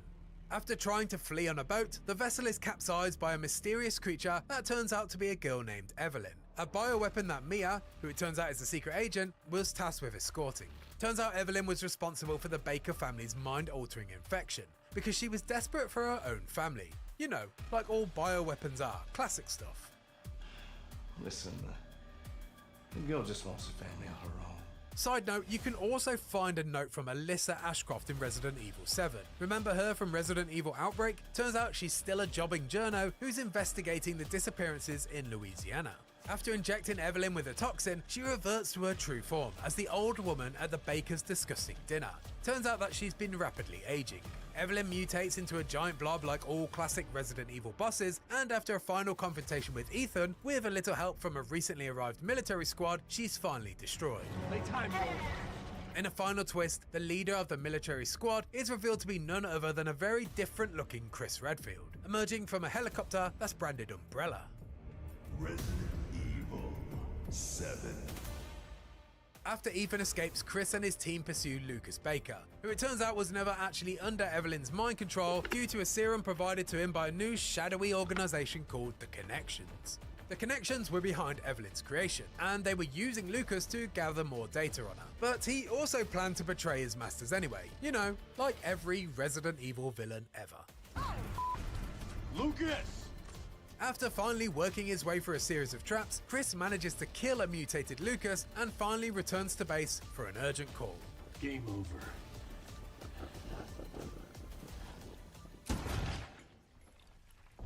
Resident Evil. Over 3 years. I didn't play it until today. I had no equipment back in the days. Right now I have equipment, but first I want to make a 9 because I have room for it. And yeah, I'm pretty hyped. And I would like to see it. Later, Ethan and Mia's Eastern Europe-based family bliss is violently interrupted by the Hound Wolf squad, led by returning and turtlenecked Chris Redfield, who now oddly looks like he did before Resident Evil 7 again. Weird. Chris and his goons shockingly and mercilessly gun down Mia and then kidnap Ethan and his child, Rosemary. No! What? Bang, bang, bang. Why? Ethan wakes to find himself stuck in a rural village and runs into terrified villagers who've been cowering from a horde of marauding lycans. Ethan, on a desperate quest to find his missing daughter Rose, works his way through the abandoned village and into a nearby castle inhabited by vampires, most notably an enormous goth mummy called Lady Dimitrescu. Damn, that looks good. Most notably, look. God damn. It's not bad. The light is nice, everything is beautiful. Like this, it looks like a little bit modified body camera. It's really nice, I love it. The way how they play with the light in here. You see everything. That's how it's supposed to be in games. An enormous... I think that's a cut scene, yeah? So on this level we're supposed to have normal gameplay. This goth mummy called Lady Dimitrescu. Oh, be careful what you wish for, Ethan Winters. Lady D, along with a group of oddities, belong to a worshipping cult for Mother Miranda, a godlike, mold-infected leader, who, in a quest to bring her daughter back to life, ended up becoming consumed by the infection and spreading it to her 4 elevated lords and houses. In his journeys, Ethan discovers a crest for these 4 lords that looks eerily similar to Umbrella's logo. Yeah, Umbrella Corporation is everywhere. Of course I'm here. Why you ask? Always.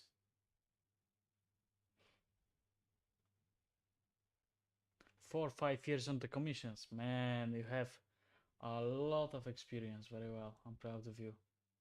You made a lot.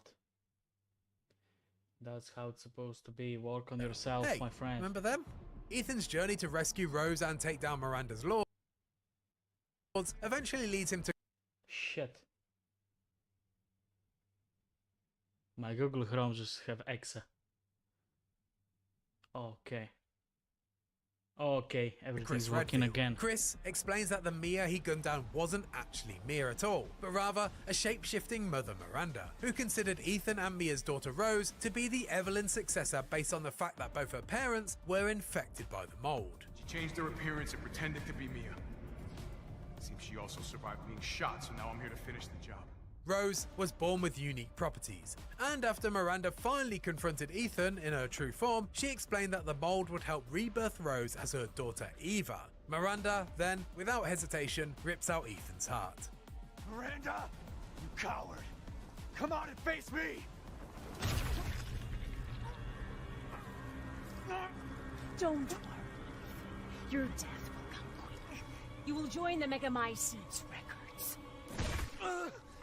Chris and the Hound Wolf squad launch a full assault against Mother Miranda, battling through her waves of monsters and destroying a large mold barrier that's now protecting her. Once inside, Chris and the team discover a large mold root that's called the Megamycete. That turns out to be the source of the mold that's plagued the village, but also the Baker family in Resident Evil 7. Turns out, the Megamycete not only infects its victims, but it also absorbs their DNA and memories.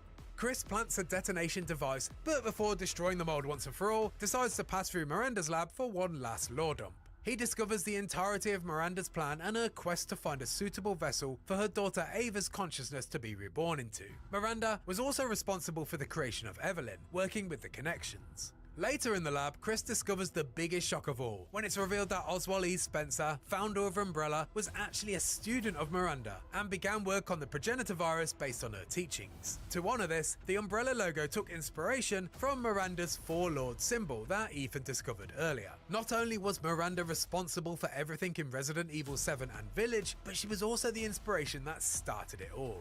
After Chris finally works his way through the exposition hallway, he discovers the true and very much alive Mia, who reveals that Ethan also isn't quite dead yet. It's revealed that Miranda didn't kill Ethan, Jack Baker did, way back in the start of Resident Evil 7. Ethan was infected by mold, which had been keeping him moving this entire time, and explained how a man could regularly reattach body parts with just a bit of healing juice.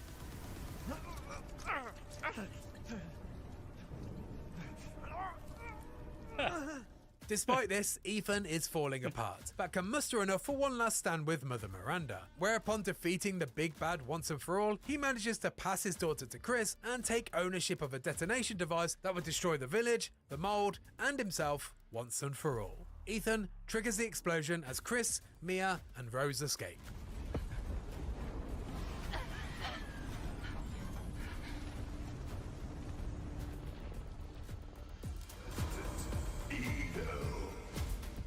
In 2037, a now much older Rose is learning about her abilities, one of which is the power to connect with a surviving piece of the mold root recovered from the incident 16 years prior. After jacking in, Rose enters a new realm, full of the memories from the victims the Megamycete had consumed. Rose then takes a jaunt through a version of the village, guided by a spirit called Michael, who ends up being Ethan's remaining consciousness. She's also taunted by the trapped consciousness of Mother Miranda, who is desperate to escape the realm.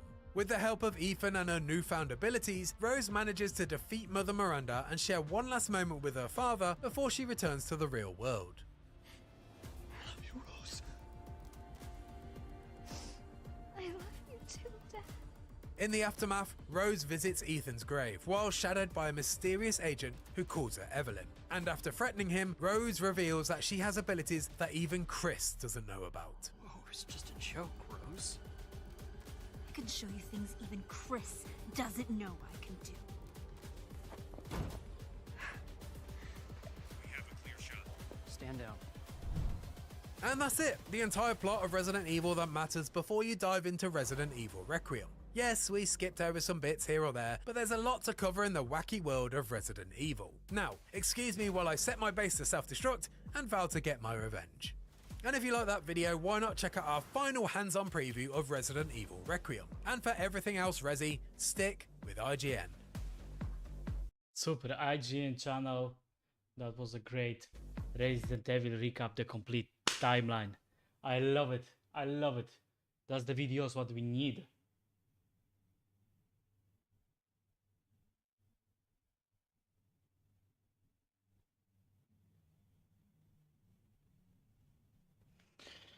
Okay.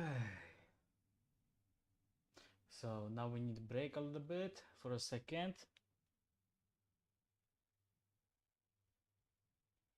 Resident Evil recap.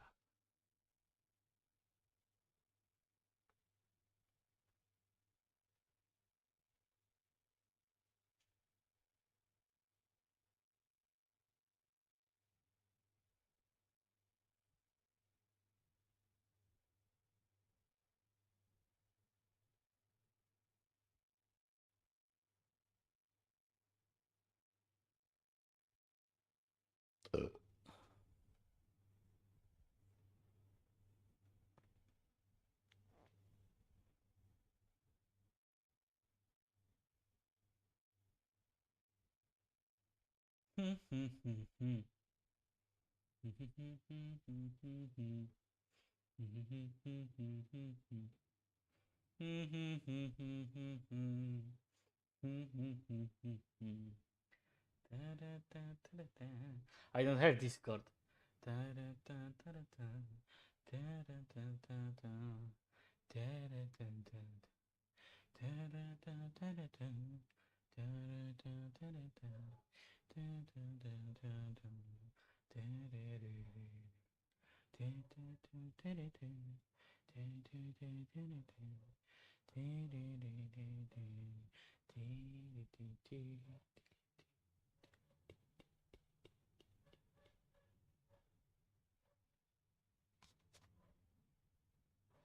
I hear a dog, or I'm crazy. Whoa. What's that? I just built a budgeting app in Base 44. Guys, Nina just built.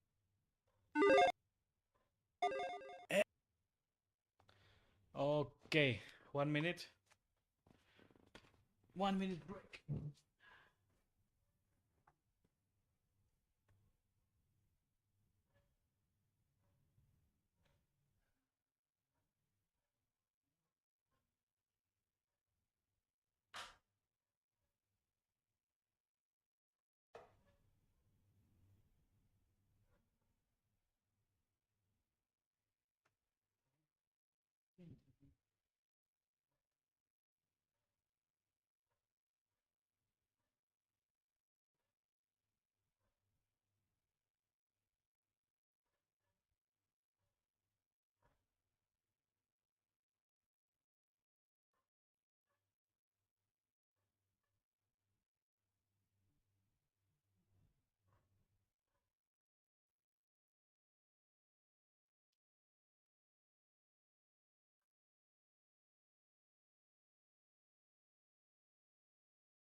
Shit.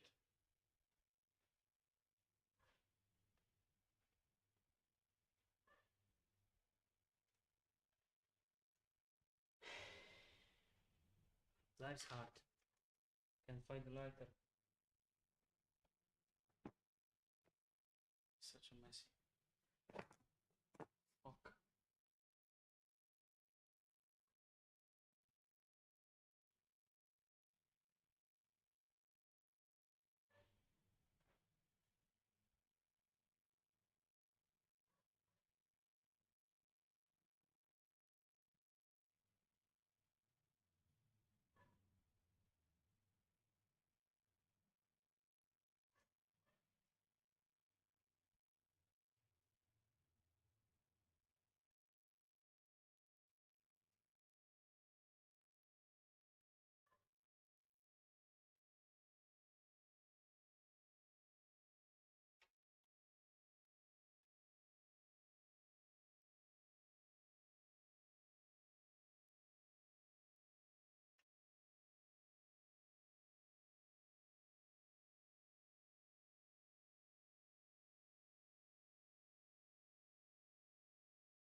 back. The champion here.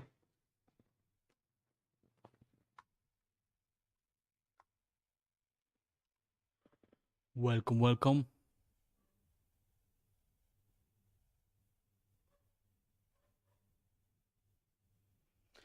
Oh, I don't have still Instagram and I don't have still an X at this moment.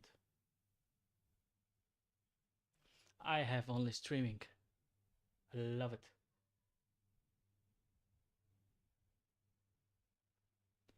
You can always follow, you can always share. Oh, you give the follow. God damn. Very well, thank you.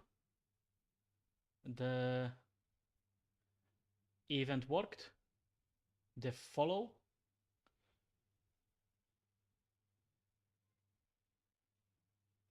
Damn, I can see shit. You probably also didn't saw it. Let's check it.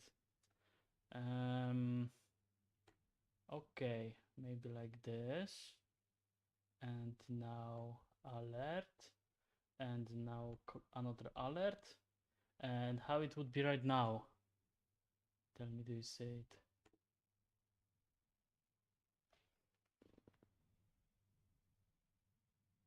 Beautiful. Beautiful. Especially for you.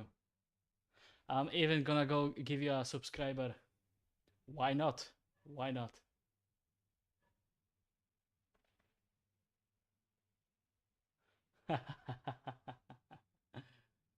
We got it.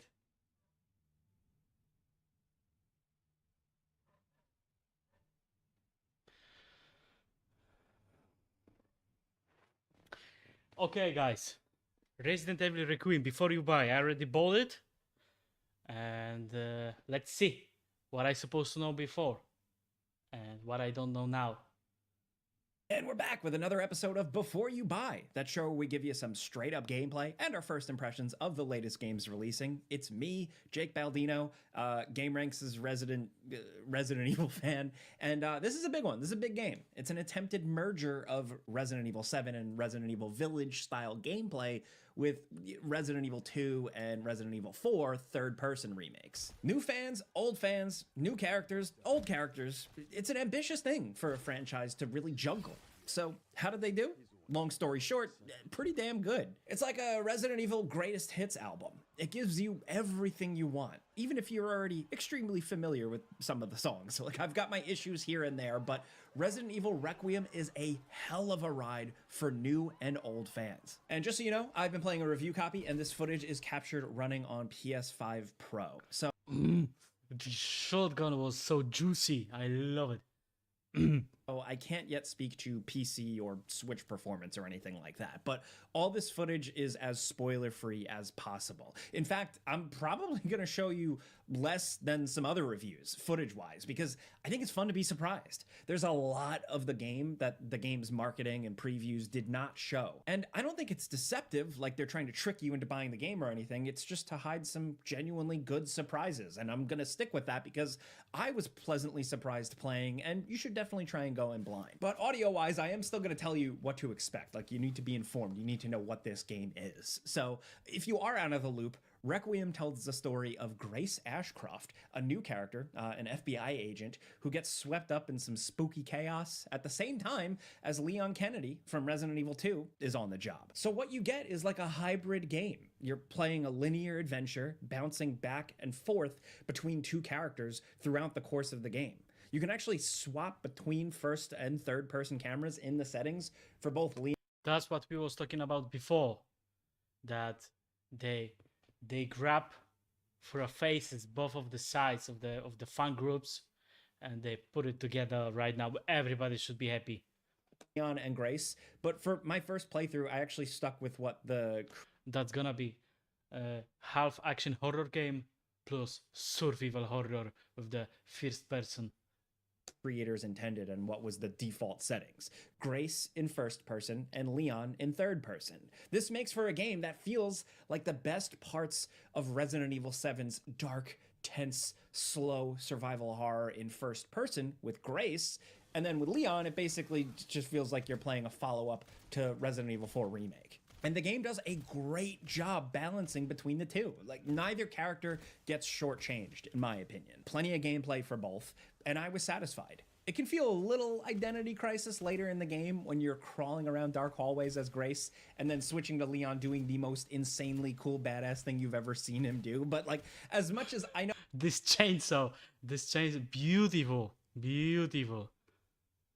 Changed. Look how she dance. My opinion. Plenty of gameplay for both, and I was satisfied. At the beginning, it's on the floor, it's stable.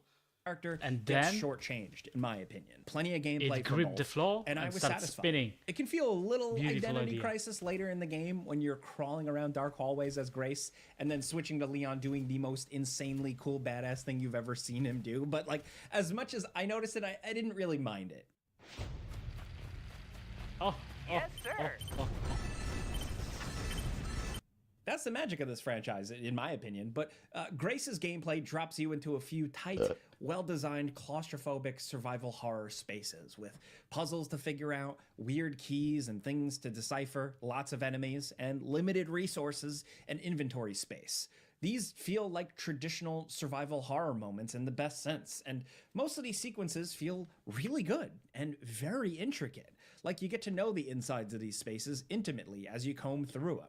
The new zombie designs have creative spins to them too, like occupying spaces and roaming around, kind of engaging in zombified tasks. It's just fun to learn the ins and outs as you creep through. Now, you can stealth, like you can crouch and stealth your way through places, but it's pretty limited. You could throw glass bottles to distract enemies, but these are extremely limited as a resource, like any other survival horror item. So, be prepared to run and shoot and hide a lot. So while Grace, she's a terrified character, she's not as bumbly as you'd expect. Like, she can shoot. She can use knives as you would in the previous games, and she can also shove stunned enemies. She can be upgraded through these inventory expansion pouches, as well as syringes that will increase firepower and accuracy, or health. These can be unlocked through collecting little items and using them somewhere. They can be found in the environment, or in the syringes case, they can later on be crafted with special rare ingredients. Now, speaking of crafting, the familiar system returns, but with this new added element. You're collecting blood from fallen enemies and using it to craft extra stuff. This new resource is managed with an upgradable blood collector, and it works well enough. It's nice to use, it just means that you have to carry another thing around with you. Leon's inventory and crafting is Resident Evil 4 Remake style, and playing as him feels like stepping right back in. Only now his roundhouse kicks are contextual depending on your positioning, so he can kick enemies against walls and stuff to stun them. Along with that, he has an axe now instead of a knife, and this just makes him pretty OP. You can swing it as a melee weapon, as you would a knife, but this thing also delivers finishing blows to stunned enemies that are just, awesome. It can also parry, like the knife in Resident Evil 4 Remake, and it works really well overall. You can abuse this. Hey, this little hatchet is fun. It's fun, because normally we was using the knives, but the idea with the hatchet, I think it's better, because it's easier to explain why it's going through the skull, what is actually can kill. I think that's a good idea. I'm really curious how it's gonna be combined with the movement thing quite a bit. Just every so often. Yeah, you saw it. Beautiful. Look at this hatchet. Actually, it have blood in the places where the hatchet was inside of the head. On the corner, look. Nice. You need to sharpen it. You're kind of just reloading your knife. You have unlimited sharpenings, so the game... So you also need to sharp your axe. Hatchet. Just wants you to go nuts.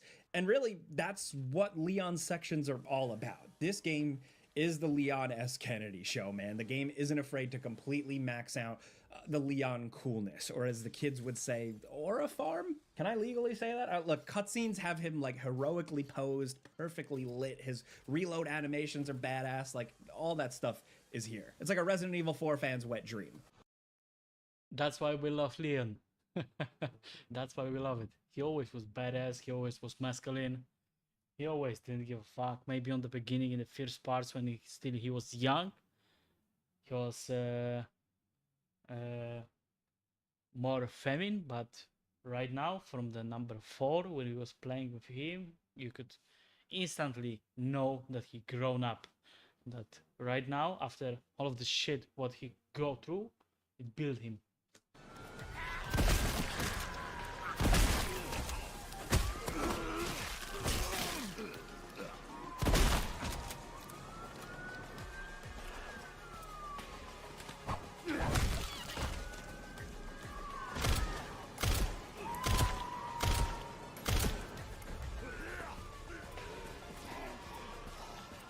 But thankfully with him, you also get extended sequences where you're just exploring, you're finding keys, you're doing the Resident Evil thing. You just happen to be kicking a lot of ass along the way.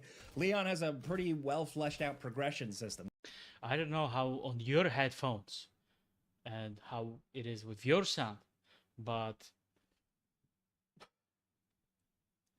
sound of this firearm is perfection.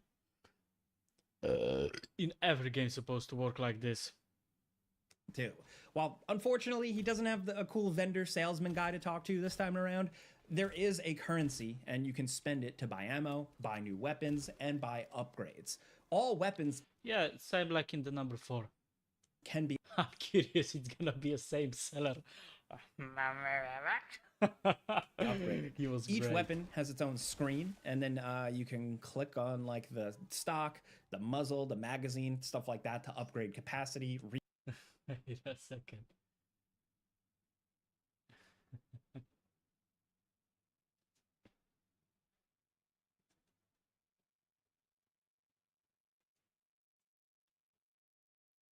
Merchant.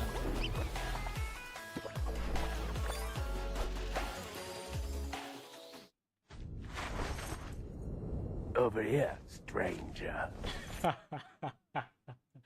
Over here, stranger. Damn. 240p. Meeting the merchant. This one is better.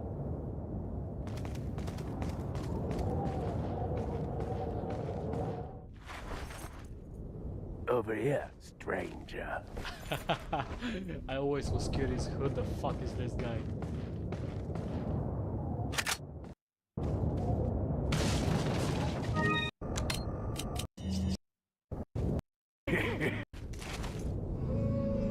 Got something that might interest you.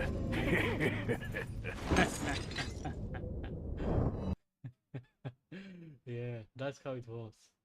That was the good times.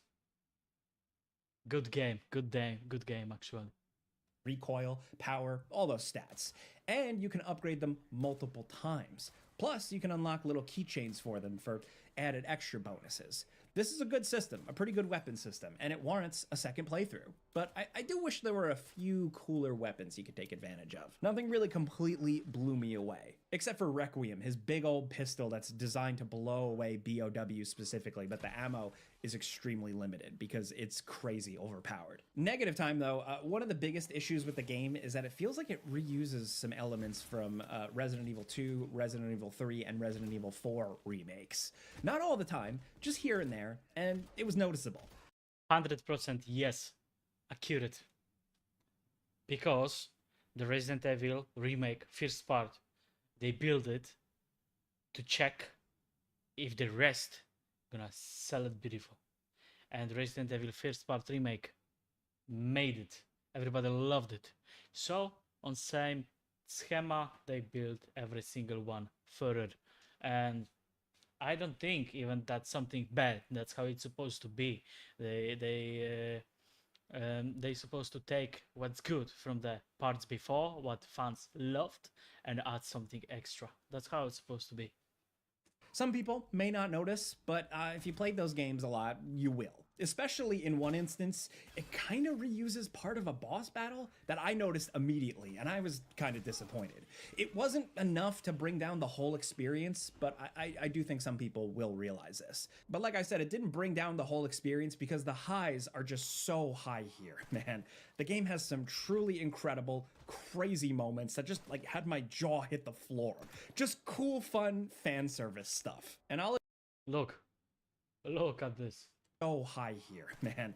The game has some. She's shooting his face. I'm truly. And his jaw. dropped out.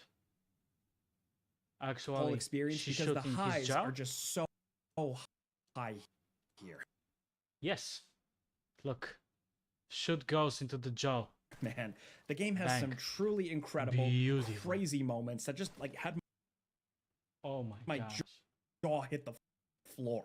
Just cool, That fun looks great. fan That service looks great. stuff. I would And not I'll say admit, no. some of it tiptoes dangerously close to nostalgia bait, like member berries type stuff.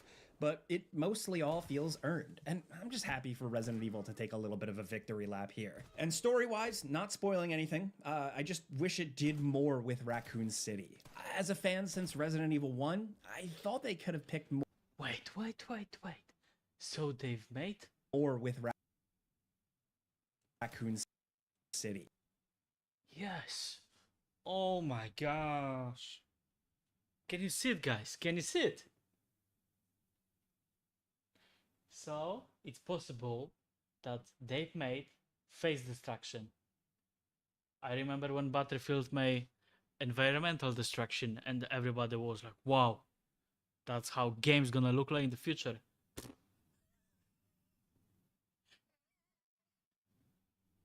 Yeah, sure. That's how we was thinking. But right now we have it on the face in Resident Evil.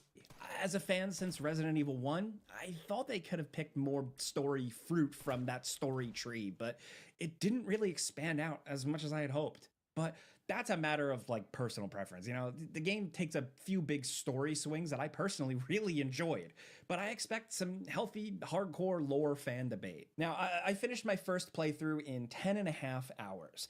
To some, that sounds short, but it's in line with Resident Evil experiences, give or take. The game offers multiple difficulty modes, but that's it, unfortunately. And some of your stuff can carry over, but it's not as advanced as I'd hoped. Still, like Resident Evil 4 Remake and the other ones, it offers the main menu extras tab, where you can complete challenges and gain these little currencies where you can unlock stuff like additional weapons, outfits, and stuff to warrant some replayability. So between 2-ish playthroughs, I was satisfied, and I got about 18, 19 hours of enjoyment out of this. Yeah, that's typical for Resident Evil. It's always was like that, and that's how it's supposed to stay. The additional feature give a lot for the gameplay, because you always know that you have something to come back. And to give an example, in Resident Evil 4, when you was going through second time, the things what you're gonna get for the second time was depending on what kind of the score in the game you had when you was playing this first time. So on the second play, when I turned it on, I had RPG with unlimited ammunition. That for me, that was so hilarious. That was so hilarious.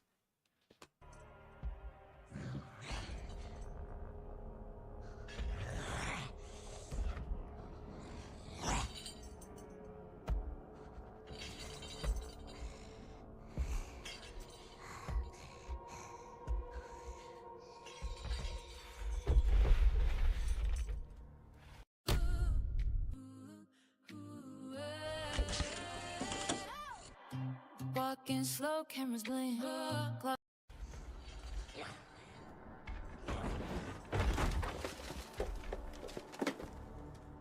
And like I said at the start, here we only got our hands on the PS5 Pro version, so still buyer beware on the PC side and stuff like that. But on PlayStation 5, the game looked great. And I didn't have any performance issues except for one very intensive kind of cinematic action sequence. That was a bit of a bummer, but the rest of the game was totally fine. It looked really damn good, especially if you got your HDR settings like really, really fine-tuned and on point. There are a few areas of the game that look kind of drab. That's not a graphical thing, it's more of like an environment and art direction thing, but I'd say 80% of the game is just like gorgeous, detailed, and downright stunning to look at. I had a couple of issues with flickering textures, like catching a surface at the wrong angle would look weird, but it's a nitpick. It happened very, very slightly. But that's really about it. We're keeping this one short because we're running out of non-spoiler footage, but ultimately it's pretty cut and dry. Resident Evil 9 Requiem is really damn good. It's a fun, entertaining ride. It might not be quite the end-all, be-all Resident Evil game for some fans, but still, it's a celebration of everything cool in Resident Evil, and it's a really really impressive showcase of how developers took the Resident Evil 7 and 8 style and mixed it with the Resident Evil classic kind of remake style. I can't believe they pulled it off. It's really cool to see. It's very impressive, but also most importantly, it's just fun. It's well paced, it's entertaining, it has some scary moments, it has some tense moments, and it has some liberating badass moments. I think fans should absolutely play through it. If you've only played the remakes, go for it. If you've only played 7 and 8, you might be confused with some of these characters, but I think you'll figure it out along the way. Either way, as someone who's been playing and been obsessed with Resident Evil since like 1997 or so, it's crazy we've come this far, and it's nice to have like a positive video game thing once in a while, am I right? But hey, that is a before you buy. You know how this goes by now, probably. I give you some pros, some cons, and some personal opinion, and now I definitely want to hear yours. Again, try to avoid spoilers, but let me know what you think about Resident Evil 9 or just the franchise in general. Hopefully this informed you. Hopefully it filled you in. If you got any more questions for me, we'll be down in the comments as much as possible, but you can always find me on social media at Jake Baldino, and additional coverage of the game on my YouTube channel, just my name, at Jake Baldino. But clicking the like button helps us all out here. We really appreciate it. Thank you very much for watching. We'll see you in the next game, but we'll also see you in the next Resident Evil one day. But thanks for watching. Great film, great movie, of course. I'm gonna give you like. Hell yeah, brother. Good job. Thank you very much. And also, I'm gonna add full gameplay from PlayStation 4. From full gameplay from PlayStation 5 Pro. Also on my channel. We're gonna do it on the stream. Actually, we're waiting right now. We're counting still. I need to wait 3 hours and 40 minutes when it's gonna be playable. So stay tuned. Watching, and we'll see you.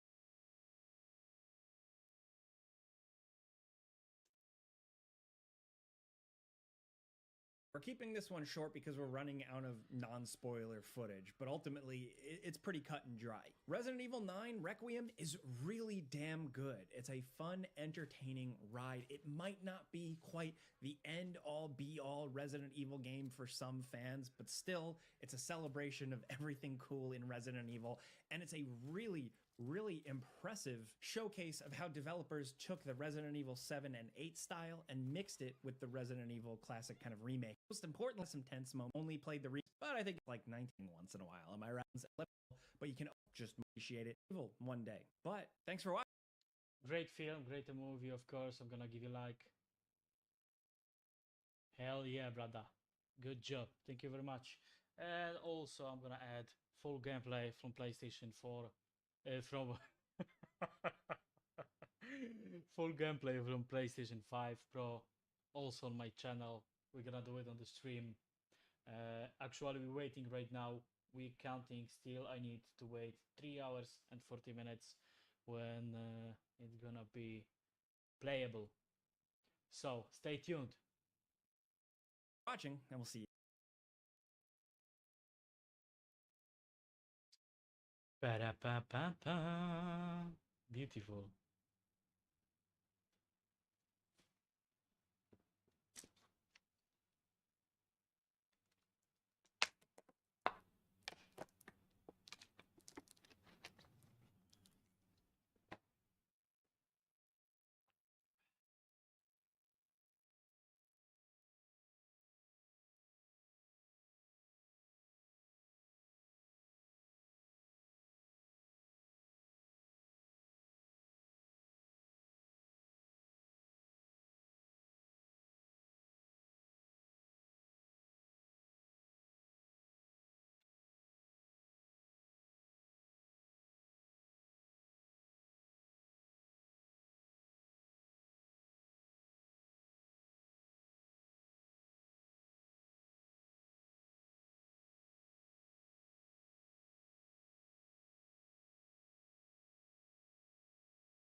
Tired of losing battles because of lag in Call of Duty?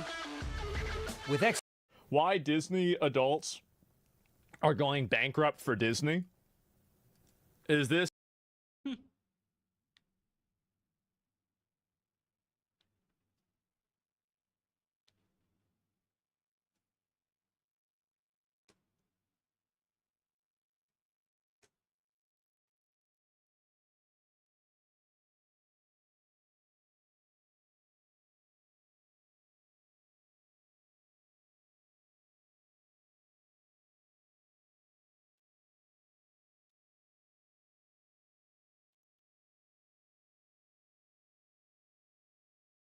Walk around a Disney park today and you'd expect to see excited children dragging their parents from ride to ride. Instead, you'll see adult enthusiasts running everywhere, screaming, driving around on mobility scooters, documenting every inch of their experience on TikTok. These are Disney adults, and here they are in their 9,000 calories.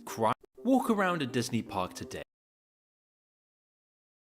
Okay, why Disney adults are going bankrupt for Disney? Walk around a Disney park today and you'd expect to see excited children dragging their parents from ride to ride. Instead, you'll see adult enthusiasts running everywhere, screaming, driving around on mobility scooters, documenting every inch of their experience on TikTok. These are Disney adults, and here they are in their— Oh my gosh. Okay. I was thinking he just took a bunch of overweight people just to, make the example.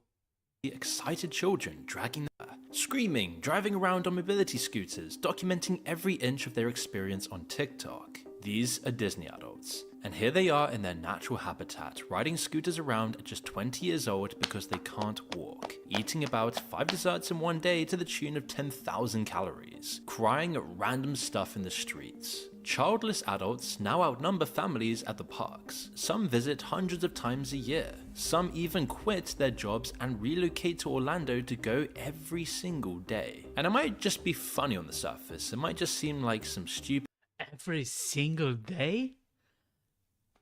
What the hell? To work maybe, but to have fun? What? immature people. But it all begins to fall into place when you realize that Disney is an empire, one that spread its roots further and wider than any other company in history. It's consumed some of the most beloved franchises in modern culture: Star Wars, Marvel, Pixar, The Simpsons, Indiana Jones, and swallowed up media giants like 20th Century Fox, ABC, ESPN, National Geographic, and Hulu, all absorbed into one giant corporate ecosystem. They also operate 12 theme parks worldwide, a fleet of cruise ships, and an entire planned residential community in Florida. Its combined properties attract over 150 million visitors a year, more than any other major attraction on the planet by an order of magnitude. Even if you don't realize it, you barely go a single day without encountering something Disney owns. The film— Of course, but that's the situation with almost every, or maybe even every big company on the world, because they need to make desertification. Desertification. Yeah, I spell it well. Of the cash. So that's what you do. That's what you're supposed to do, even when you earn much less. And programs we stream, the shows that kids everywhere watch in the morning, the merchandise in the shop window, the theme park advert on your feed. And like every empire, Disney has its castles and, most importantly for its survival, its subjects. Because the most valuable thing that Disney owns can't be found on their balance sheet. Instead, it's the loyalty of millions of adults who don't just enjoy Disney, but embrace it. Imagine being able to build an app with your name on it, just by thinking about it. Meet Base44, a complete AI with every fiber of their being, where Disney has truly become their religion. Now, the analogy of Disney adults as the subjects of the empire works so well because this is a fantasy universe manufactured— Oh, sorry guys.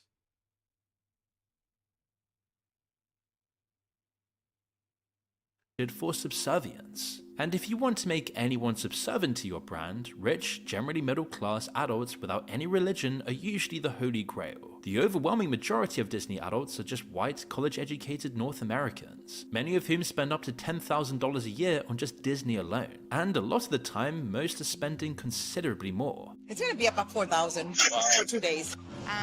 10,000 a year is right now my point where I want to go to earn in this year, and they are spending this on a trip to Disneyland. God damn. Give me this cash. I'm gonna give you a travel of your life though. About $35,000. You can easily burn through $1,000 in a single day at the parks without even doing anything extravagant. A Disney cruise can set you back more than a fortnight in Southeast Asia, and yet for most, it's the only holiday they take. So think about what that really means. These are people with the money and freedom to go anywhere in the world, to explore different cultures, try new experiences, and see things that might genuinely challenge or change them. But instead, people just seem to come again and again to the same place, again and again. Not because they've weighed up their options, but because nothing else even occurs to them. Some will even go into huge debt to maintain their Disney addiction, even when their salaries don't stretch far enough to cover it. Yeah, but that's normal thing these days. People are getting credit, they're getting loans just to go on the vacations, and that doesn't include only at Disneyland. That's happening everywhere. Maybe even everywhere on the world. But I know in Europe it's pretty common for a lower middle class or for lower class, because they also would like to have something from the life. You know, in USA, how I was able to read and get my informations from the statistics. Of course, we know that statistics are not always correct, but I can believe in these ones. So yeah, many people make loans to go on vacations, Bahamas, Disneyland, theme parks, everything. So the passes were $2,000 for the both of us. For both of us. For fucking what? You spent $1,000 on just being at Disney on here. $1,000. Yeah. $1,000 plus. Also, you can probably sleep over there. I don't know. I wasn't there. I didn't read that. But in the theme parks in Europe, I know for 100% that you have stylized hotels in the cartoon, or how to say this animated hotels. Shit, I have no words in English. I need to bring my vocabulary up. I need to have more English people in my stream. Guys, feel welcome. But yeah, let's check it like this.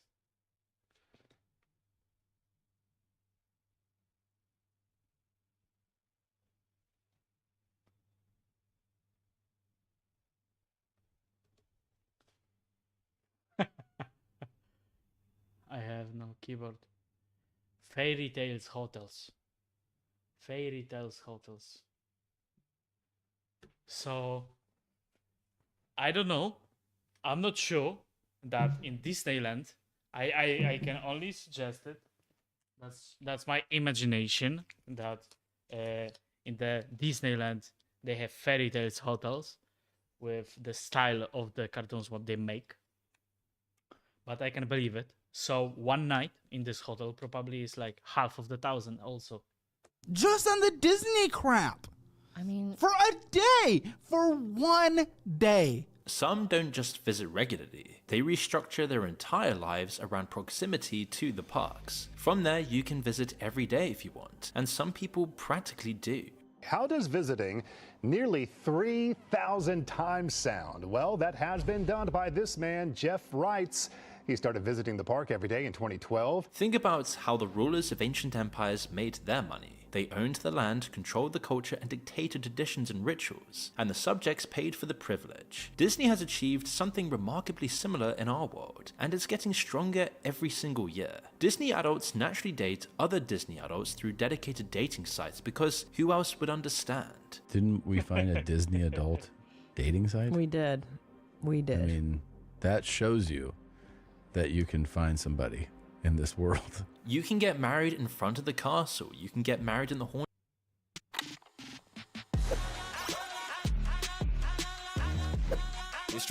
Haunted Mansion, and instead of a traditional tiara, some Disney adults choose bespoke pieces to get married in, like these Mickey Mouses made in collaboration with some of the world's most premium brands, like Vera Wang. Honeymoons? Great idea. Perfect. They have a niche, they have a client. 100% yes. If you have people who want it, why not?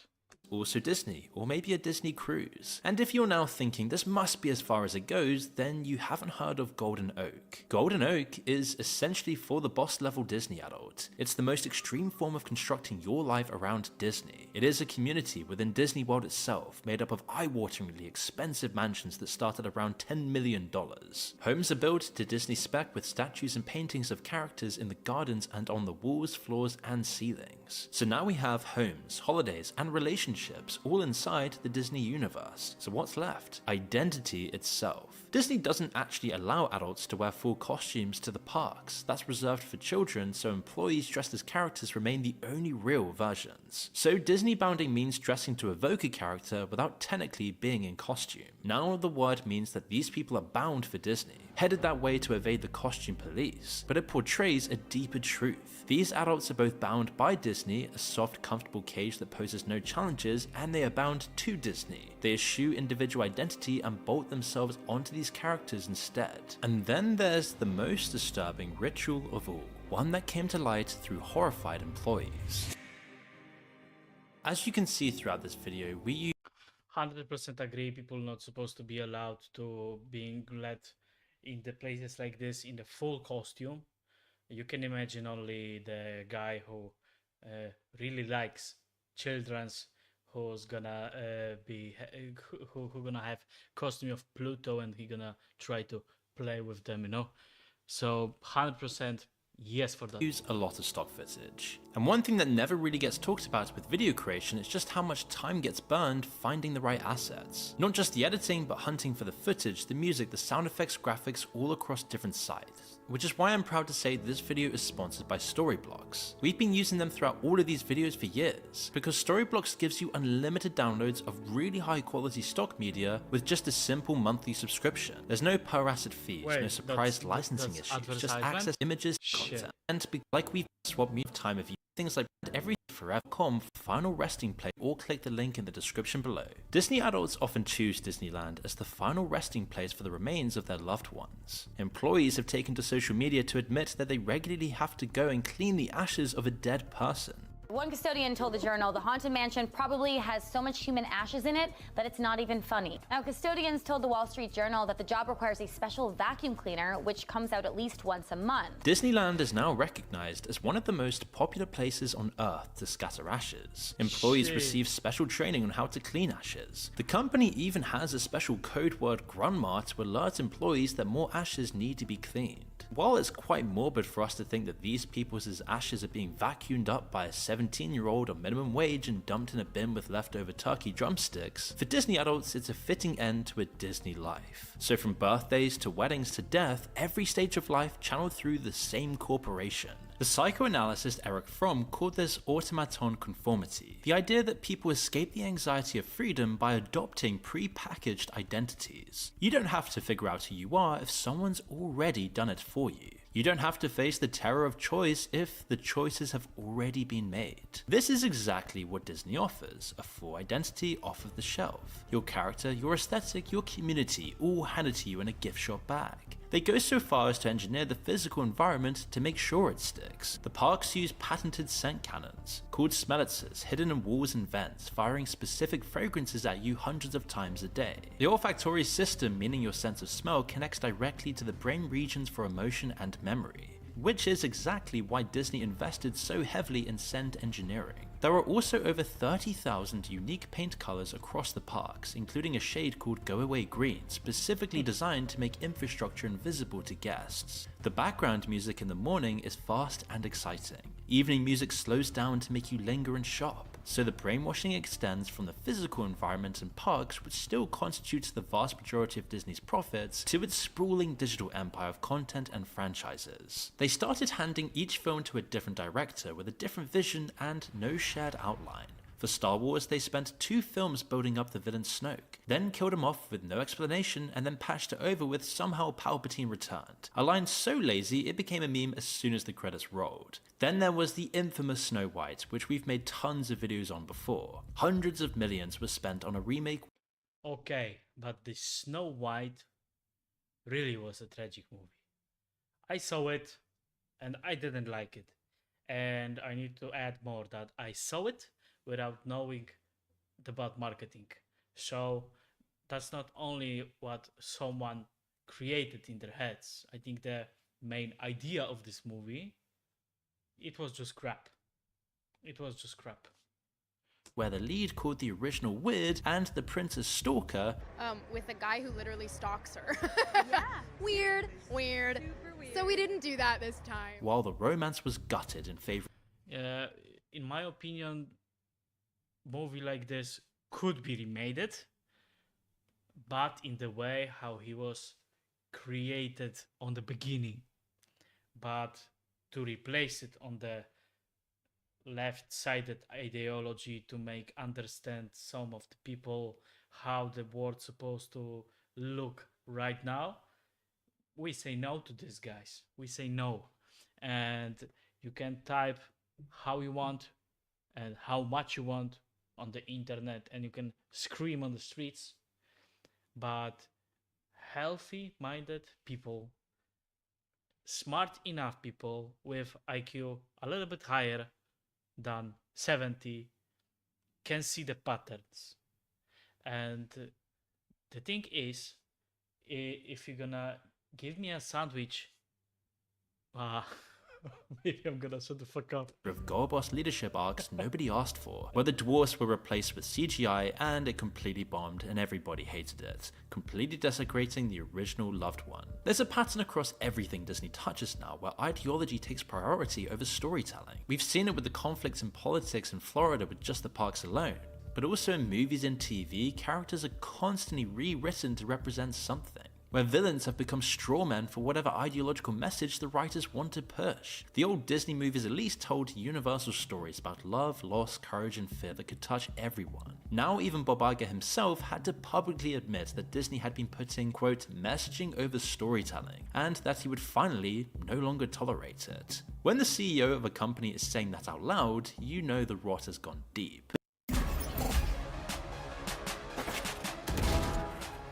Enemy down.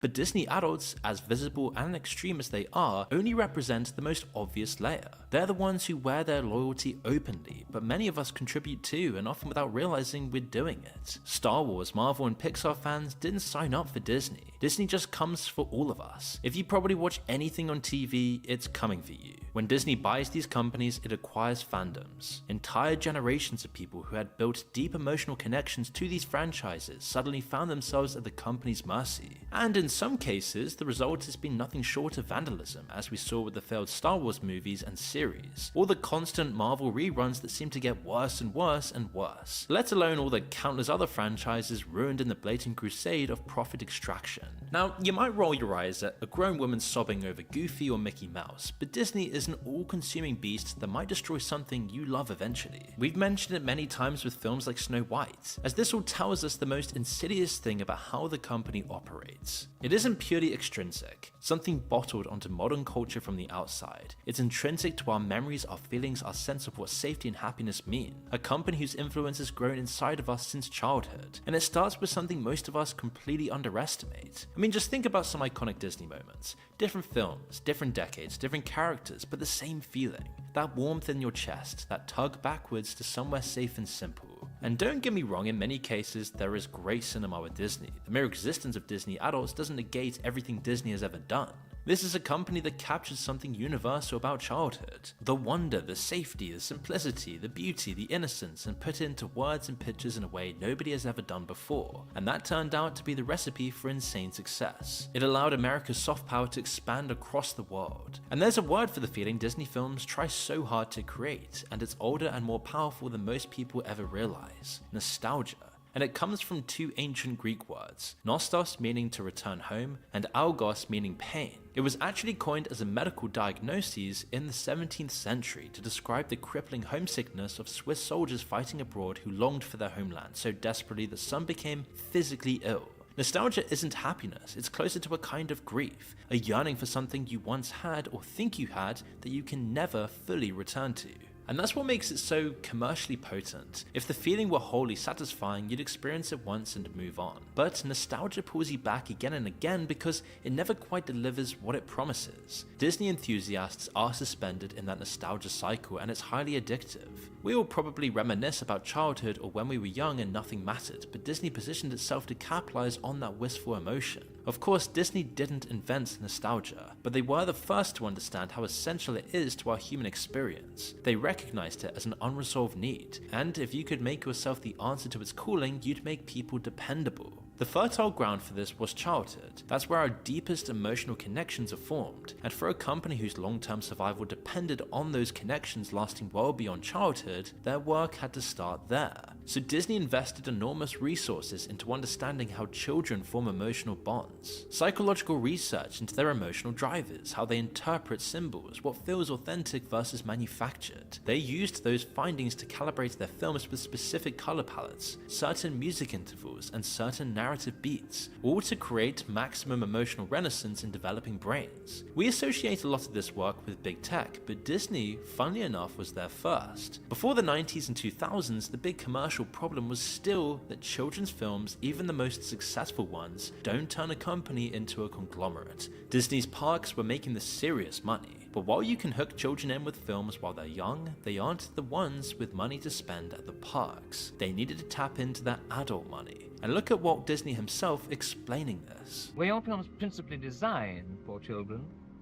Well, no, you have to appeal to the adult, or, well, the adults have the money, the children don't have any money. So they had to crack adulthood, and luckily, an early Disney movie, Peter Pan, provided the perfect solution. You have to stop people from growing up. Disney later... Great repost. One of the best ever, what I heard. He just shut down. It has summed up the strategy in 2 words, age decompression, and it comes into its own in the last 10 to 20 years. We've been sold the idea that adulthood is a rude awakening, and of course it feels like that sometimes. Work, bill, rent, stress, disappointment in friendships, relationships. In this real world, people don't burst into song on the street unless they're intoxicated or are going through some sort of mental crises. Strangers glare at you for making eye contact. You spend your days in cramped flat shares, walking concrete streets, working in glass offices. Not extraordinary places bursting with colour and life. This isn't what you were promised throughout childhood. You're a princess, a prince, a chosen one, just waiting to be discovered. But the problem is that when you treat adults like children long enough, they start to behave like them. The infantilization of culture is now endemic to society. It's my safe space, I'm protecting my energy, this is my self-care. We've built an entire vocabulary around retreating from challenges and wrapped it in the language of mental health, which makes it impossible to question. If someone says Disney is their safe space, what are you gonna do? Tell them that their feelings are wrong? Attacking their coping mechanism? You'd sound like a monster. And that's the shield. Corporations love this because a customer who believes they need your product for their emotional well-being and life is a customer for life. So what do you do when adult life just does feel too intense? Well, you go back to your safe place. Now we all turn to our favorite form of escapism when we're in a rough patch. Some play the video games they played as kids. We all have it. We all have it. Place in the comment, what's your safe space? Or cook food they had as kids. It's okay to escape occasionally. But when manufactured on an empire global corporate level, escaping becomes a trap its subjects willfully live in because the alternative is too frightening. My safe space is English language. Ever since childhood, they've been made long-term, lifelong Run Windows, Linux, and more on your Mac with unmatched performance and consumers. The psychoanalyst Eric Fromm called this automaton conformity, the idea that people escape the anxiety of freedom by adopting pre-packaged identities. You don't have to figure out who you are if someone's already done it for you. You don't have to face the terror of choice if the choices have already been made. So in this sense, escapism might be the biggest misnomer of the century. People are going to the same place, consuming the same stories, riding the same rides, wearing the same ears year after year. There's no true exploration, just the illusion of exploration mirrored in a form that feels safe and easy. You might have heard of Plato's allegory of the cave, which is one of the world's oldest thought experiments. Inside the cave, the prisoners are chained up facing a wall watching shadows flicker in the firelight. They've never been outside to see the real world, and the shadows are all they know. So to them, the shadows are the real world. The important bit is what happens when one prisoner finally gets dragged outside. The sunlight is blinding, the real world is overwhelming, confusing, and just too much to process. You might feel like this when you're about to start a real adventure. You might step off the train, plane, or bus in an entirely new place and feel anxious yet excited trepidation. It could also be something like starting a new job, going to a new school, or heading to university for the first time. It's uncomfortable by definition. This isn't your comfort zone. This is what makes it an adventure, and eventually you become more comfortable. These are the moments where life happens. But when someone feels thrown into the unknown, their first instinct tends to be that they want to go back. Disney manufactured a fake representation of adventure that keeps people cocooned inside their cave, and honestly, it's kind of evil genius. For the most extreme followers, it made the cave so beautiful, so emotionally optimized, so perfectly calibrated that the real world just could never compete at all. But Plato's point wasn't that the cave is evil, it's that the prisoner who stays there will never know what they're missing. You can't miss a sunset you've never seen, you can't long for depth you've never experienced. The cave doesn't feel like a cage, that's the deeper problem. And this is where this whole video stops being about a story on Disney adults and becomes a story about all of us. Because making us feel comfortable with the cave is the dominant strategy behind social media, behind every streaming service, and lately, generative AI. Every app on your phone is designed around the principle to keep it simple, keep it rewarding, keep them coming back. Swipe right, swipe left, like, subscribe, follow.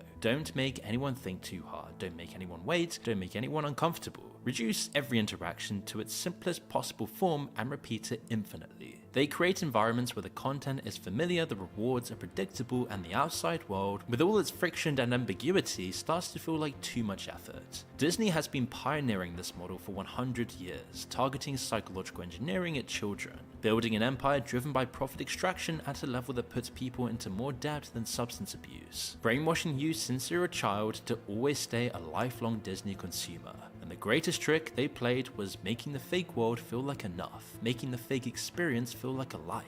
That's what makes the cave feel so complete that the prisoners never even think to look for the door. But don't be fooled into thinking this is some far-flung issue situated inside a theme park in Florida. You might find yourself or someone you know sitting right there with them, watching the shadows dancing on the wall. And thanks to Storyblocks for sponsoring this video. Make sure to check them out using the link in the description below. Great video, Mon. Super. So now we know a lot more about Disney, guys, huh? So where we go on the trip?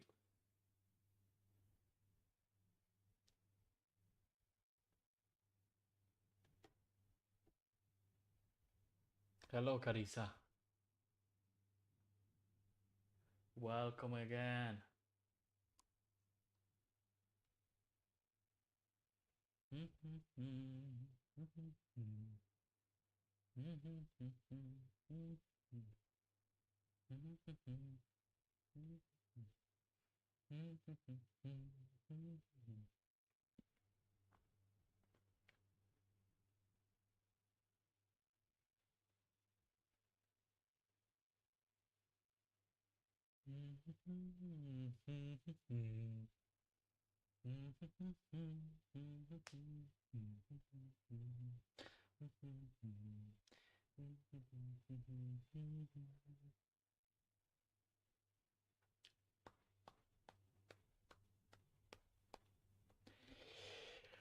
Oh shit.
Vidu Q3. Vidu Q3. Vidu Q3 is coming. Oh boy, we got another huge.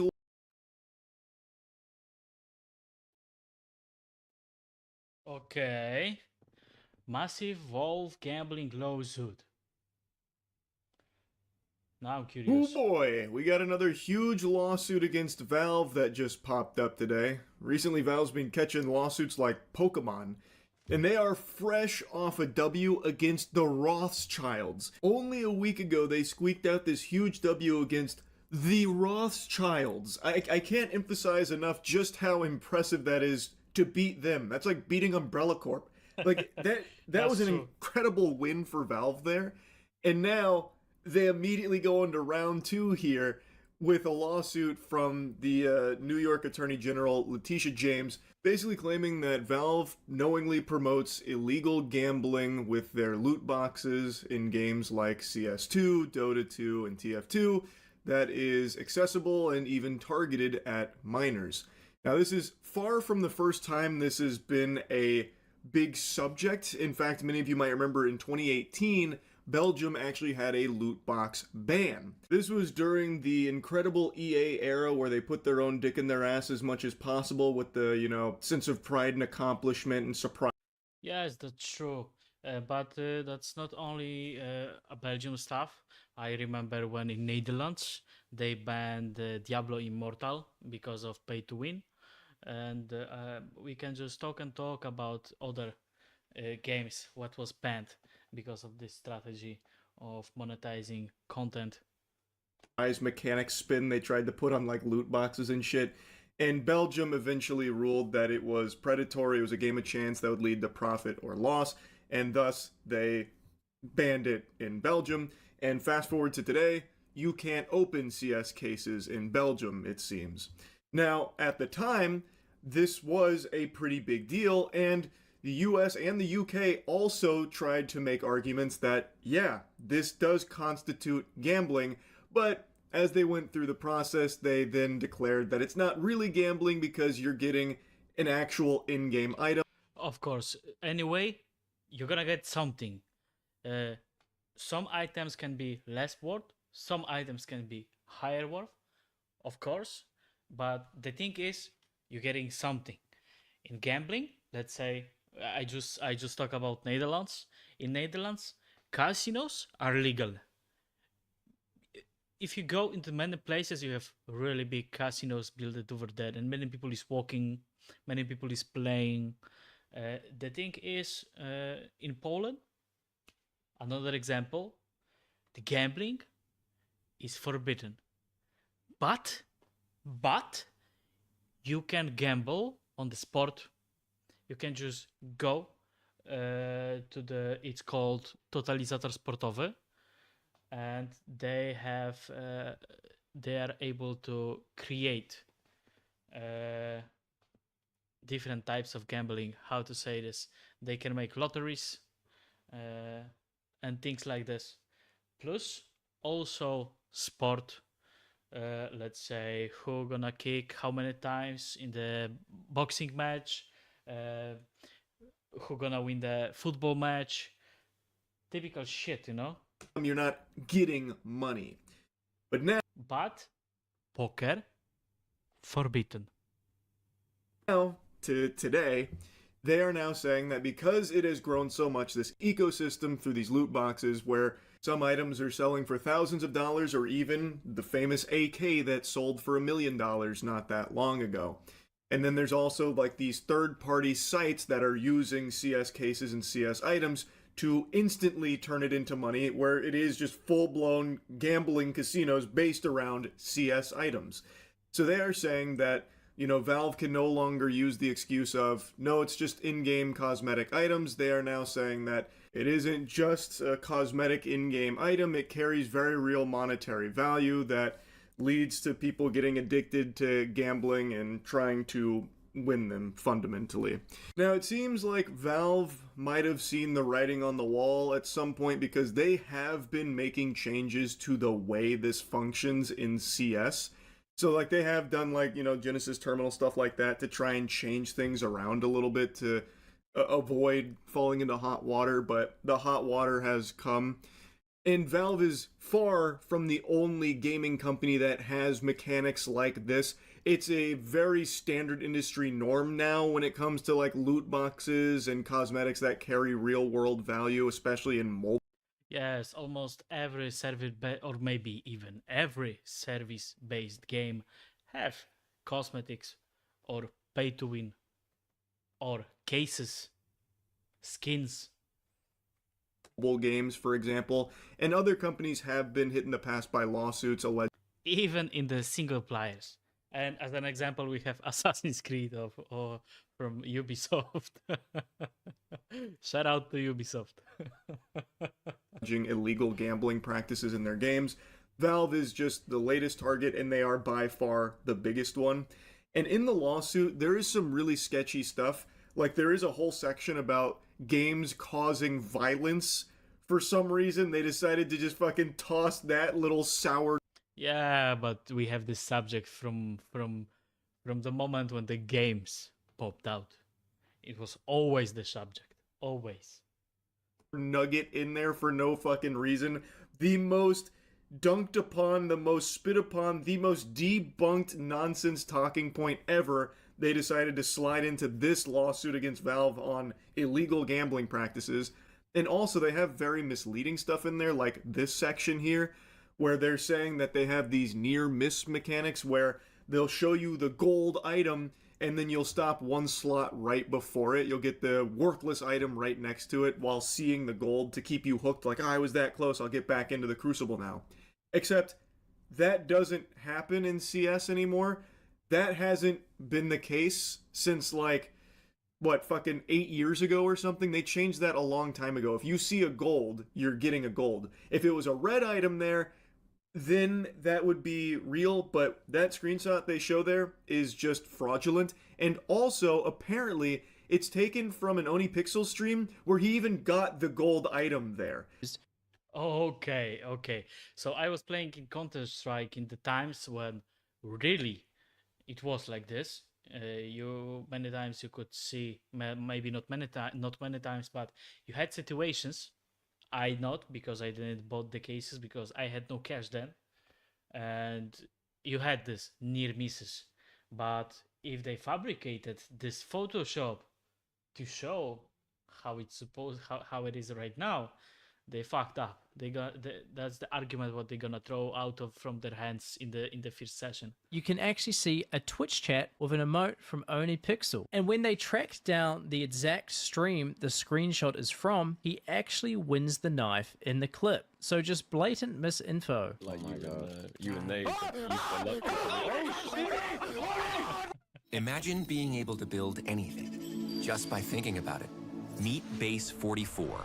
That's a certified objection moment right there. That is just blatantly wrong. On purpose. That is very, very deceptive there. So, anyway, there is some funkiness in this lawsuit that's very fishy. Anyway, we're going to get more into the nitty-gritty here in a moment that I was going through on stream. But I do believe most people agree that CS skins and the skin economy, the cases, and all of the shit that spawned as a result of it, it's a multi-billion-dollar industry here from the cosmetics. I think most people agree it does very much revolve around gambling. That is a real thing, and that means it'll be a really interesting... Of course, that's the whole subject is about, because years ago it wasn't a thing, but in the moment when everybody saw that it is popping and you can really gain cash on it, besides of paying only for the game, you can also have more interaction with money inside of the game. Of course, that's from the gambling, but it is not a gambling. Gambling is when you have situations 70-0, 80-0, 90-0, 50-0. In here, in every scenario, you have 100% to win, but you never know what you're gonna win. So it's gambling, but it's not a gambling. It's like sister of it. It's sister of the gambling. You know what I mean?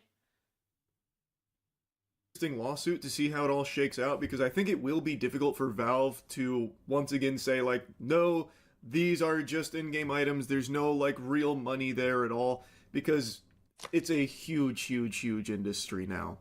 And this is a very big deal lawsuit that would have wide-reaching effects across many different games, because again, it's not like Valve is the only one that has things like this. Even League of Legends has Hextech cases or crates and Hextech keys, so this is a very big lawsuit. I do find it interesting that they've gone after Valve here for their first big fish, especially in an era where things like fucking Polymarket and Kalshi are extremely accessible to literally everyone and are, by all possible definitions, just gambling, despite how they try and spruce it up by calling it, well, prediction market, that kind of shit. I am somewhat surprised that they wouldn't start going after them when that is becoming very normalized, to the point where even fucking CNN has a Kalshi partnership. Instead, they would rather go hog wild and laser focus on Valve of all things. That is an interesting decision, if you ask me. You heard Valve is being sued by the New York Attorney General for promoting illegal gambling through loot boxes. I did. In the lawsuit, they say video games cause violence and Valve is responsible. In the gambling lawsuit, they say that? New York sues Valve, alleging its loot boxes are quintessential gambling. Letitia James seeks to stop Valve from promoting gambling features in games like CS2. Since when does Verge not let you read articles without paying? Okay, last time I go on Verge. Citing the alleged promotion of gambling towards minors, Letitia James is suing Valve. Lawsuit claims this is in direct contradiction to the state's regulations on the matter, and the end goal, should the court rule in James' favor, is to put an end to these practices and require fees to be paid in reparation. Landmark lawsuit, should it prove successful, would be another tidal wave in a long-running gaming practice that has faced significant setbacks over the many years since loot boxes first became a popular money-making tool among US-based publishers. I'm old enough to remember when EA tried to rebrand them as surprise mechanics. Illegal gambling can be harmful and lead to serious addiction problems, especially for our young people. The value of Counter-Strike skins rose significantly in recent years, attracting speculators and investors who viewed these virtual items as potentially lucrative digital assets. That is true. We've seen a single weapon command a $1 million real-world price tag on CS2's marketplace. We've watched as the game has straight up crashed over valuation. And that's just Counter-Strike. Valve's really gone full hog, some might argue, with other games that happen to have 2 in their title, Dota 2, TF2, are the Attorney General's other big targets. Valve's loot box model can be especially harmful to children. They assert young users with limited funds can be enticed to start gambling through loot boxes in the hopes of attaining a virtual item that they believe will enhance their status in the game's virtual worlds. Research has shown that children who are introduced to gambling are 4 times more likely to develop a gambling problem later in life than those who are not. In addition, although this case is about illegal gambling, it is important to note that Valve's promotion of games that glorify violence and guns helps fuel the dangerous epidemic of gun violence, particularly among young gamers who can become numb to grave violence before their brains are fully developed. Yikes. Oh. And yeah, of course. I actually, Counter-Strike players was one of the most polite people, and many of them was feminized. I would not say no. They was. Not everybody, but many of them, because of the lifestyle what they had. And I'm not talking only about the pro players or people who are playing non-stop, but about normal guys also. And I met them a lot in my life. So that's not the case. They just trying to create a reasons for the jury to push it harder. So they're gonna walk around the subject, and they're gonna create also a few different circles, and then they're gonna combine them to just go and take them to the court properly. How many times do we have to teach you this lesson, old man? Holy shit. I just can't believe they still try this. Yeah. There are plenty of conversations to be had about loot box and gambling and all of that. I totally. They will never stop because it's hard to figure out something else. What's bad about the gaming? That's most common reasons. What most people gonna agree with you, and most people gonna disagree with you. So it's always gonna be confrontation in this type of subjects, like valiance, sorry if I say it correct, gambling in these days. But I need to say, you guys, do you like paying in a game? Because from everybody what I know, no one like it.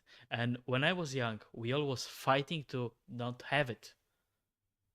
Really, it was whole campaigns from gamers to don't pay extra for extra features in the game. That's how it was. But they sniffed out business really fast from this.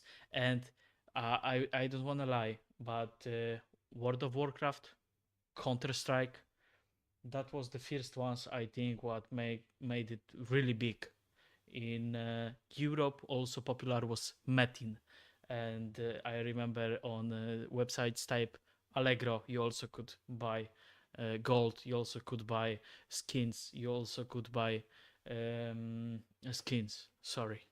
But yeah, skins also because you could buy the armor what was looking in certain way. So that's how it was before. Yeah. I understand that's been a conversational topic for years. This is just a dead fucking end, man. I can't believe they still bring this shit up. Actual yappuccino over nothing. I've never even understood the argument. Like, would books and movies not cause violence? Like Catcher in the Rye? You're not old enough to remember when they tried that exact same thing. Video games is just the latest target. Before video games, it was movies. Before movies, it was books. Like, it's always just a popular scapegoat to say this thing causes bad stuff. And then in between books and movies, it was music. Like Elvis, the devil music, stuff like that. They've always done that. It's just changing targets. Elvis. Yes, I totally agree. Plus, additionally, you need to know that people who are playing games, not exactly they're not able to gamble like in real world. And I think that's also can be a subject, because the amount of dopamine what we get when we playing games and when we have skins and when we play with our friends, and mostly for everything it's free, but additional features we pay. So right now, if you're gonna go to analog casino and you're gonna start clicking the machine, it's not that crazy for you. Your sensors are not that much touched by this machine, because when you play before the screen, you get much more dopamine from it. You just know it. And me personally, I was few times on the machines. I never liked it. I never understood it, and for me it was just boring. And a few people who was a gamers also had similar situation, also have similar similar viewpoint on the subject. But I know that not everybody else are like this. That maybe was just my circle. Never know. Elvis was the devil, to be fair.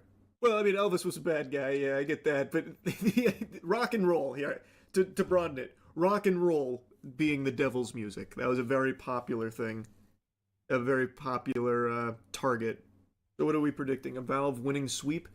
Well, this being thrown in here is complete useless gobbledygook. This is absolute mumbo-jumbo nonsense. I don't even know why it's ham-fisted into this. The actual lawsuit meat is somewhat interesting, and I'm very curious how it shakes out here. This is not the first lawsuit about loot boxes and gambling, specifically about, like, gambling that minors can partake in. Like, mobile games have gone through lawsuits similar to this, and it's never, like, resulted in anything. I tried everything. Coffee, Pomodoro, and binaural beats. But nothing stuck until overly huge outside of like a couple of areas, so I guess we'll see. I'm very interested in this one. Valve is on a hot streak right now of W's. They just won that other lawsuit like fucking 4 days ago. Like, they've got a lot of momentum here. I wonder what Gabe Newell thinks of this lawsuit. You think he's going to leave his yacht over this one? Nah. Absolutely not. He's too busy out there on the sea, researching, shooting some hoops, grinding. I thought he sold his yacht. Did he get a new one? Do you not know about Gabe Newell and yachts? Dude loves yachts so much, he bought an entire fucking shipyard that produces the yacht that he likes. So now he has a yacht manufacturer for himself. And just got a $500 million research vessel. What was the name of that shipyard, actually? Because I hope he renamed it just to make it like Gabe Newell's Fun Factory or some shit. It's a Dutch yacht builder named Ocean Co. He keeps getting sued so much he's escaping the international waters. I bet Gabe Newell doesn't even know that his company has been in these lawsuits. I bet he has no fucking clue. He just gets infinite money checks every probably. Yeah, maybe someone just told him like, oh, we have new suit today about this and this, and he probably was like, oh, okay, I hope you're gonna take care of it. I believe in you guys. That's why you're here. Quarter, I would say he probably gets paid out quarterly or something. Maybe I don't know how they do dividends over there, but he just gets infinite money, and he's like, all right, that's cool. Yeah, go back to doing whatever you're doing. I'm busy. Get the fuck off my yacht. Yeah, I have no idea how this one's going to shake out because this is like a very contentious subject. Because I mean, at the core of it, it is gambling. Very much so. It definitely is. Always has been. Everyone knows that. So I wonder what'll happen. Probably nothing would be my guess. They should have targeted EA, much easier to beat them. EA's already been targeted. So I feel like they didn't want to do the same target again. So it's rare that I can't yet.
I remember on websites type Allegro, you also could buy gold, you also could buy skins, you also could buy skins, sorry. But yeah, skins also because you could buy the armor what was looking in certain way. So that's how it was before.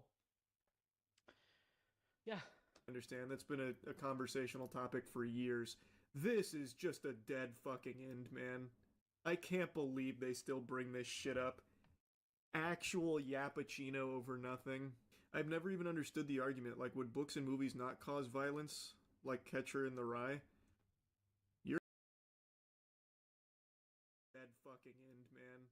I can't.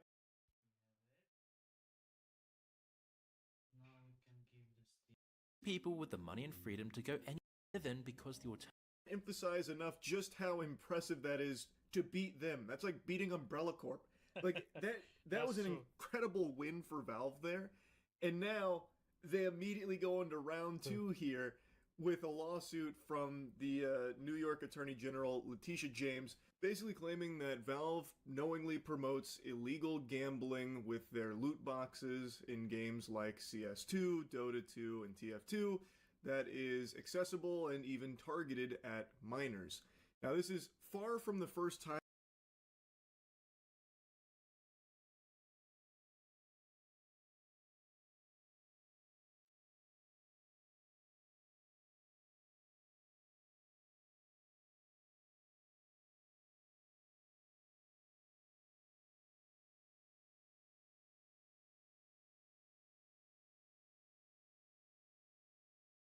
Chat, how's the volume? Wait, I'm loud? Your voice is just naturally louder than everyone else's. Not in like a bad way, but I was like, dang, I'm kind of jealous because my voice is like kind of strained because I force project my voice because my voice is naturally really quiet and I got yelled at it a lot in school. Really? For being too quiet? Yeah, the teachers were always like, we can't hear you, speak up. So now my voice is all like gravelly and I just talk like this normally now. Oh, but God. It really strains my throat. Which is Oh, like, so you have to like talk yeah, like that's- naturally deeper yeah, because... people always ask like, why does it sound like she's about to cry? It's because I'm like straining my throat. Oh my God. Wait, so what would you talking normally sound like? I can't even like do it anymore because I'm not used to it. Like I guess like this would be like natural, like kind of like like this. Oh shit. Yeah. Damn, they f***ed you up. But it doesn't feel natural anymore because I'm used to talking like this You used now. to, damn, you're used to straining your voice? Okay. Yeah, I'm just used to it now, so now it's become my natural voice. Chat, how's the volume?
Shit.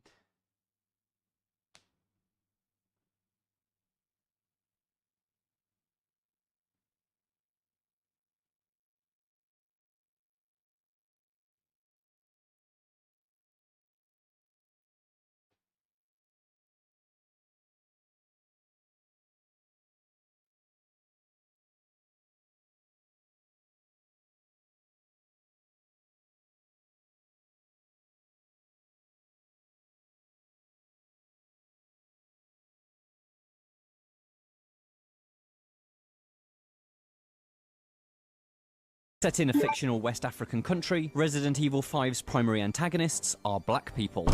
No, they are not. Maybe they are to you, but in the game they are infected by a virus. Very similar to the Lost Plagueis. As a matter of fact, it is actually the same as Lost Plagueis in the lore, I think it's like mutated or something. I can't really quite remember. But in Resident Evil 4, they're infected.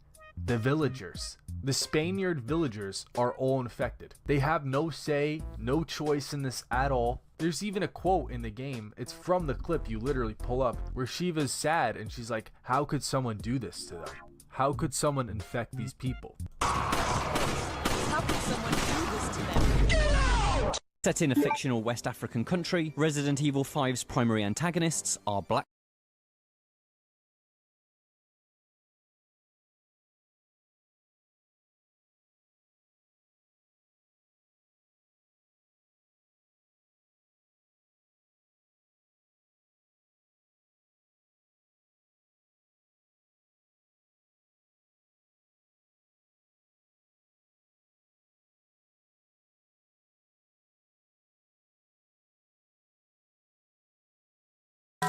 First ever Jinxie food review, we got Taco Bell's cinnamon twists. That is drier than the Sahara Desert.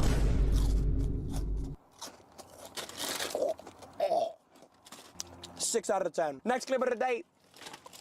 This is what the lady at the counter told me to get.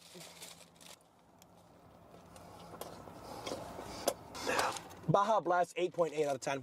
This right here, one more bite. This tastes like cafeteria food, like a high school cafeteria. A lunch lady would serve this over the counter. That lady had the audacity to say this is the best thing on their menu. 4.8 out of 10.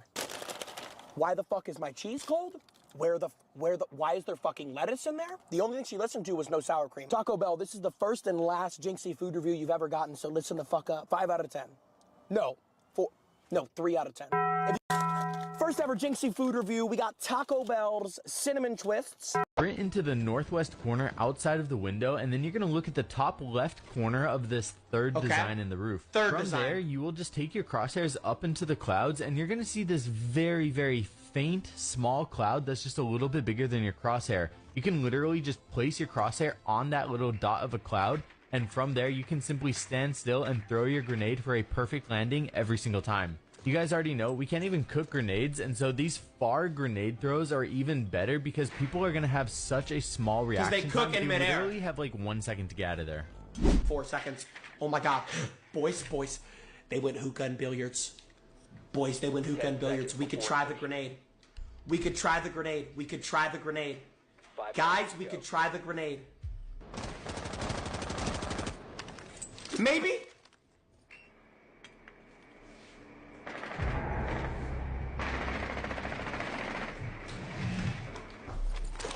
Sprint into the northwest corner outside of the window.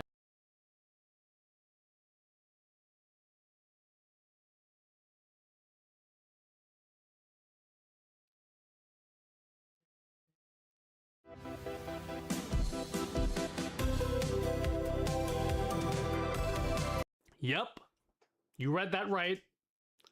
Twitch is finally going to be allowing you to combine chats on your stream. For those of you not in the know, Twitch used to not allow you to multi-stream at all. Well, eventually, Twitch said, okay, we're scrapping that. You can multi-stream now, but you're not allowed to display a combined chat overlay on your stream.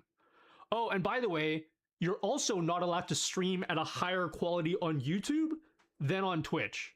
Twitch has to be the highest quality. I just don't understand why Twitch is so weird about multi-streaming. They're like a jealous girlfriend that's so desperate to make sure that you don't have any eyes for anyone else. Only Twitch. Imagine you're answering a question over on YouTube. Wouldn't you want your Twitch viewers to also be included in the conversation? Why Yep. Twitch dumbest. Yep.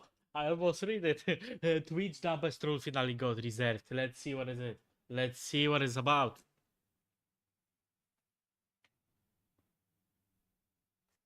Where is the sound?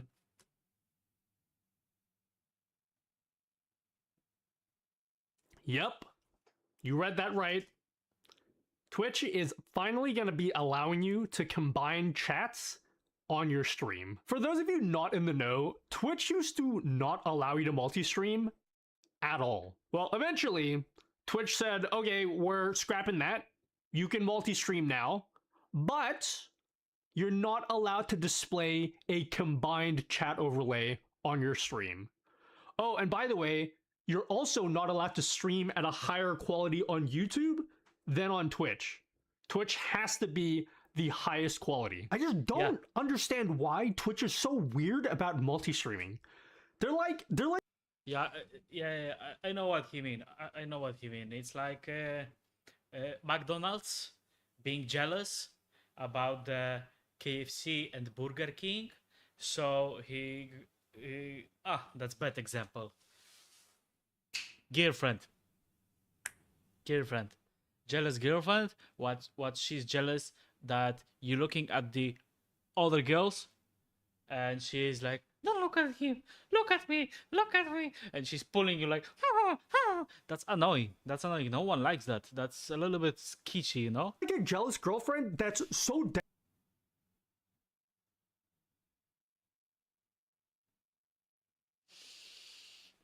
desperate to make sure that no way he gonna tell this shit. you don't have any eyes for anyone else, only Twitch. Imagine you're answering a question over on YouTube. Wouldn't you want your Twitch viewers to also be included in the conversation? Why would you take that ability away from streamers? It just doesn't make sense. The only explanation I can think of is Twitch is scared that you're gonna realize that you have other options. So they want you to pretend like those other options don't exist. Well, earlier this week, multi-streaming was once again put under the spotlight. Gigak, I don't know how to say his name, but Gigak got a warning from Twitch for violating this combined chat rule. So I got in a little bit of trouble because it is against terms of services to combine Twitch chats and YouTube chats into one chat. Gigak, if you don't know, is a massive YouTuber that's just a guy who talks about anime. So most of his audience, they're not streamers. So they had no idea that this was even a rule to begin with. Last year, I also got suspended for having a combined chat on my stream. And I believe that the only reason why that happened was because I actually built my own combined chat overlay and then I gave it to you guys to use in your streams. I know there was some confusion that, oh, maybe it was like for a completely different reason. I'm just gonna tell you right now, I know for a fact the reason it got banned was because I had a combined chat overlay that I made. Apparently it pissed Twitch enough that they not only suspended me, but they unlisted all of the highlights on my Twitch account.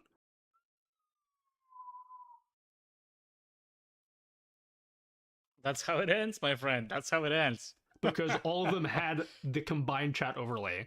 If you wanna go from this side, and they are coming to you on this. With a bigger white clock. You go to my Twitch account right now, there's no highlights at all. That's the reason why. My suspicion is they thought that I was gonna cuck out and then take down my widget and then also run to YouTube and then warn you guys not to use it. Do you fucking know who I am? Anyway, that's a really long backstory. All of that's in the past now because Dan Clancy just confirmed on his podcast they will no longer be enforcing this combined chat rule anymore. So to be clear, we are updating our enforcement guidelines to make sure we are not issuing enforcement actions for integrating combined chat on the video from your stream, such as what happened. So yeah, going forward, not often we can say it, guys, but that was one of the great decisions. I'm glad. Actually, at this moment, I don't have any chat at my stream. But right now, I'm gonna check it, how to do it, and I'm gonna place it. I'm gonna do it immediately after this. It sounds like you're not gonna have to worry about getting suspended for combining chats on screen, which is such a stupid thing to even worry about, considering all the other stuff that goes on at Twitch. You don't have to separate chats. You don't have to do some weird workaround. They didn't specify whether you had to show platform icons or anything. It sounds like you could just merge chats and display them however you want. Dan Clancy also said a few months ago that they also wouldn't be enforcing that other rule. Previously, you couldn't stream in like a super high quality 4K resolution on YouTube, but then only do a 1080p resolution on Twitch. Twitch had to be the same quality or better than all the other platforms that you're streaming to. That's gone as well. It sounds like Twitch is just giving up and they're finally starting to realize, oh shit, streamers are leaving the platform. They're sick of walking on eggshells all the time. Well, the second part about quality, I would say that wasn't a bad idea for Twitch to do it. Especially if other platforms are letting you to making streams in 4K or some, 4K, I would say. I don't even know you can stream in Twitch in 4K. But if yes, then okay. If not, it's gonna be a little bit shot into the knee because later on, people gonna start talking about better qualities on different websites. Maybe they made also this move because they planning to give possibility to stream in 4K. If we have 4K right now, great. I didn't even check it. I'm not able to do it. That's my third day of streaming, I think, at this moment. But all of this news for streamers are better. So we don't really have another option. So we're just gonna let you do the thing that you've been asking for years. Now, he did go on to say that you are, of course, still responsible for moderating your other chats. So if you're multi-streaming to YouTube, you need to make an active effort to ban people that are like shouting racial slurs at you while stream.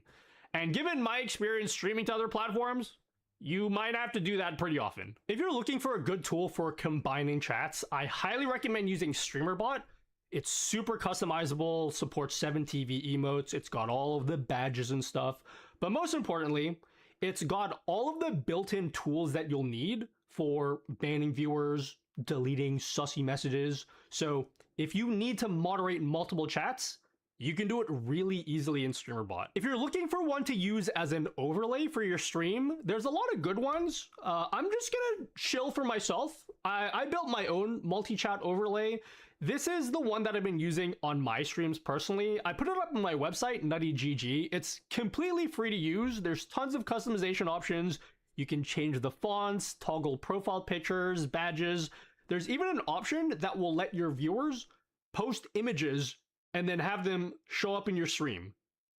I would recommend setting this setting to subs only mode because this will definitely be abused. There's also a super minimal horizontal version. This one just scrolls along the bottom of your stream, so it doesn't take up a lot of space in your overlay. And for those of you that are on the $10 tier on NuttyGG, first of all, thank you for supporting the channel.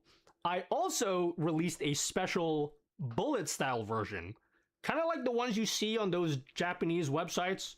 I posted a video about this on Twitter. A lot of you guys saw that. That tweet kind of blew up. This one is a members only widget. Damn, he have a lot of toys behind him. Someone knows that's collectibles. That's his collection, or that's only things what he have from the time when he was small. Let me know. But don't worry, you can cancel after 1 month and you can keep the widget forever. Okay. I'm not going to remote disable the widget just because you stopped giving me money. You can just pay $10 one time and then cancel your subscription. That's totally fine. But if you are a member, you will also get access to all of my other member exclusive widgets. I've got a lot more coming in the future. I'm working on one right now for running cross-platform polls. So all your viewers across Twitch, Kick, and YouTube can all vote in the same poll. That one's going to be a part of that $10 tier, at least to start. So stay tuned for that one. Yeah, that's right. I'm advertising my own shit in my own video. What are you gonna do about it? You're gonna unview the video? Anyway, come follow me on Twitch. I stream twice a week, or actually, I'm a multi-streamer. So you could also watch me on YouTube or on Kick. I build a lot of widgets that you guys can add to your stream. So if you want to give me suggestions in real time, then check out my stream. I'll also, yeah, I had some other stuff to say, but you don't care about that. Check out NuttyGG if you want to check out some of the other widgets I built. See you later. See you later, alligator. I'm gonna thumbs up. Good video. Thank you.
some videos just don't have that pop that 1440p can provide.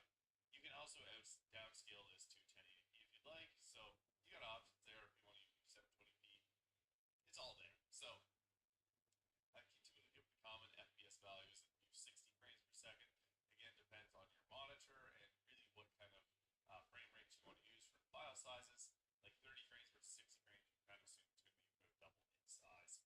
Hotkeys, we can really set this up however you see fit, but there's a lot of useful ones here. You can also use something like a Stream Deck to monitor your different scene changes and things like that. Accessibility, and into the advanced, we got different things for our video. Again, the renderer, we're using the Direct3D 11. Color format, I'm going to keep it ND12. I think these are mostly all defaults. Color space, the Rec 709, unless you're using an HDR monitor, I would usually just keep this Rec 709 and then your SDR light ranges, so how many nits at the brightest and peak, etc. This, you're usually not going to mess around too much with this unless you know exactly what the HDR values are on your computer. But that really is it for the video. If you ever record file format, depends how you want it to be formatted in the file name. I like to just keep it as is because it's got that mentally easy to recall, like which is which. Stream delay you can set if you want, but I just leave it off. Automatically reconnect if you're streaming, that's useful to have on.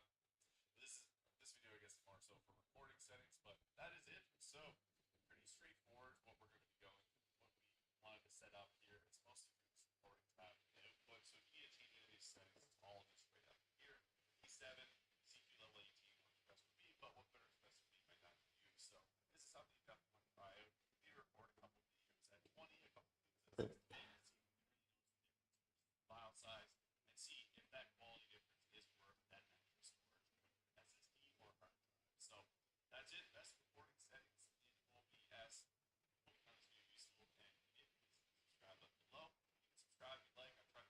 Hope you found this video useful, and if you please subscribe below. You can subscribe if you like. I'm trying to make some more helpful guides. Let me know what kind of content you want to see next. Thanks for watching.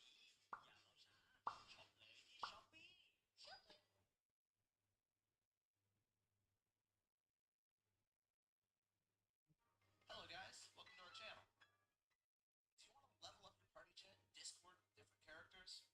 Well, in today's video, we'll introduce you to the Discord voice changer to have fun or mess around with your friends.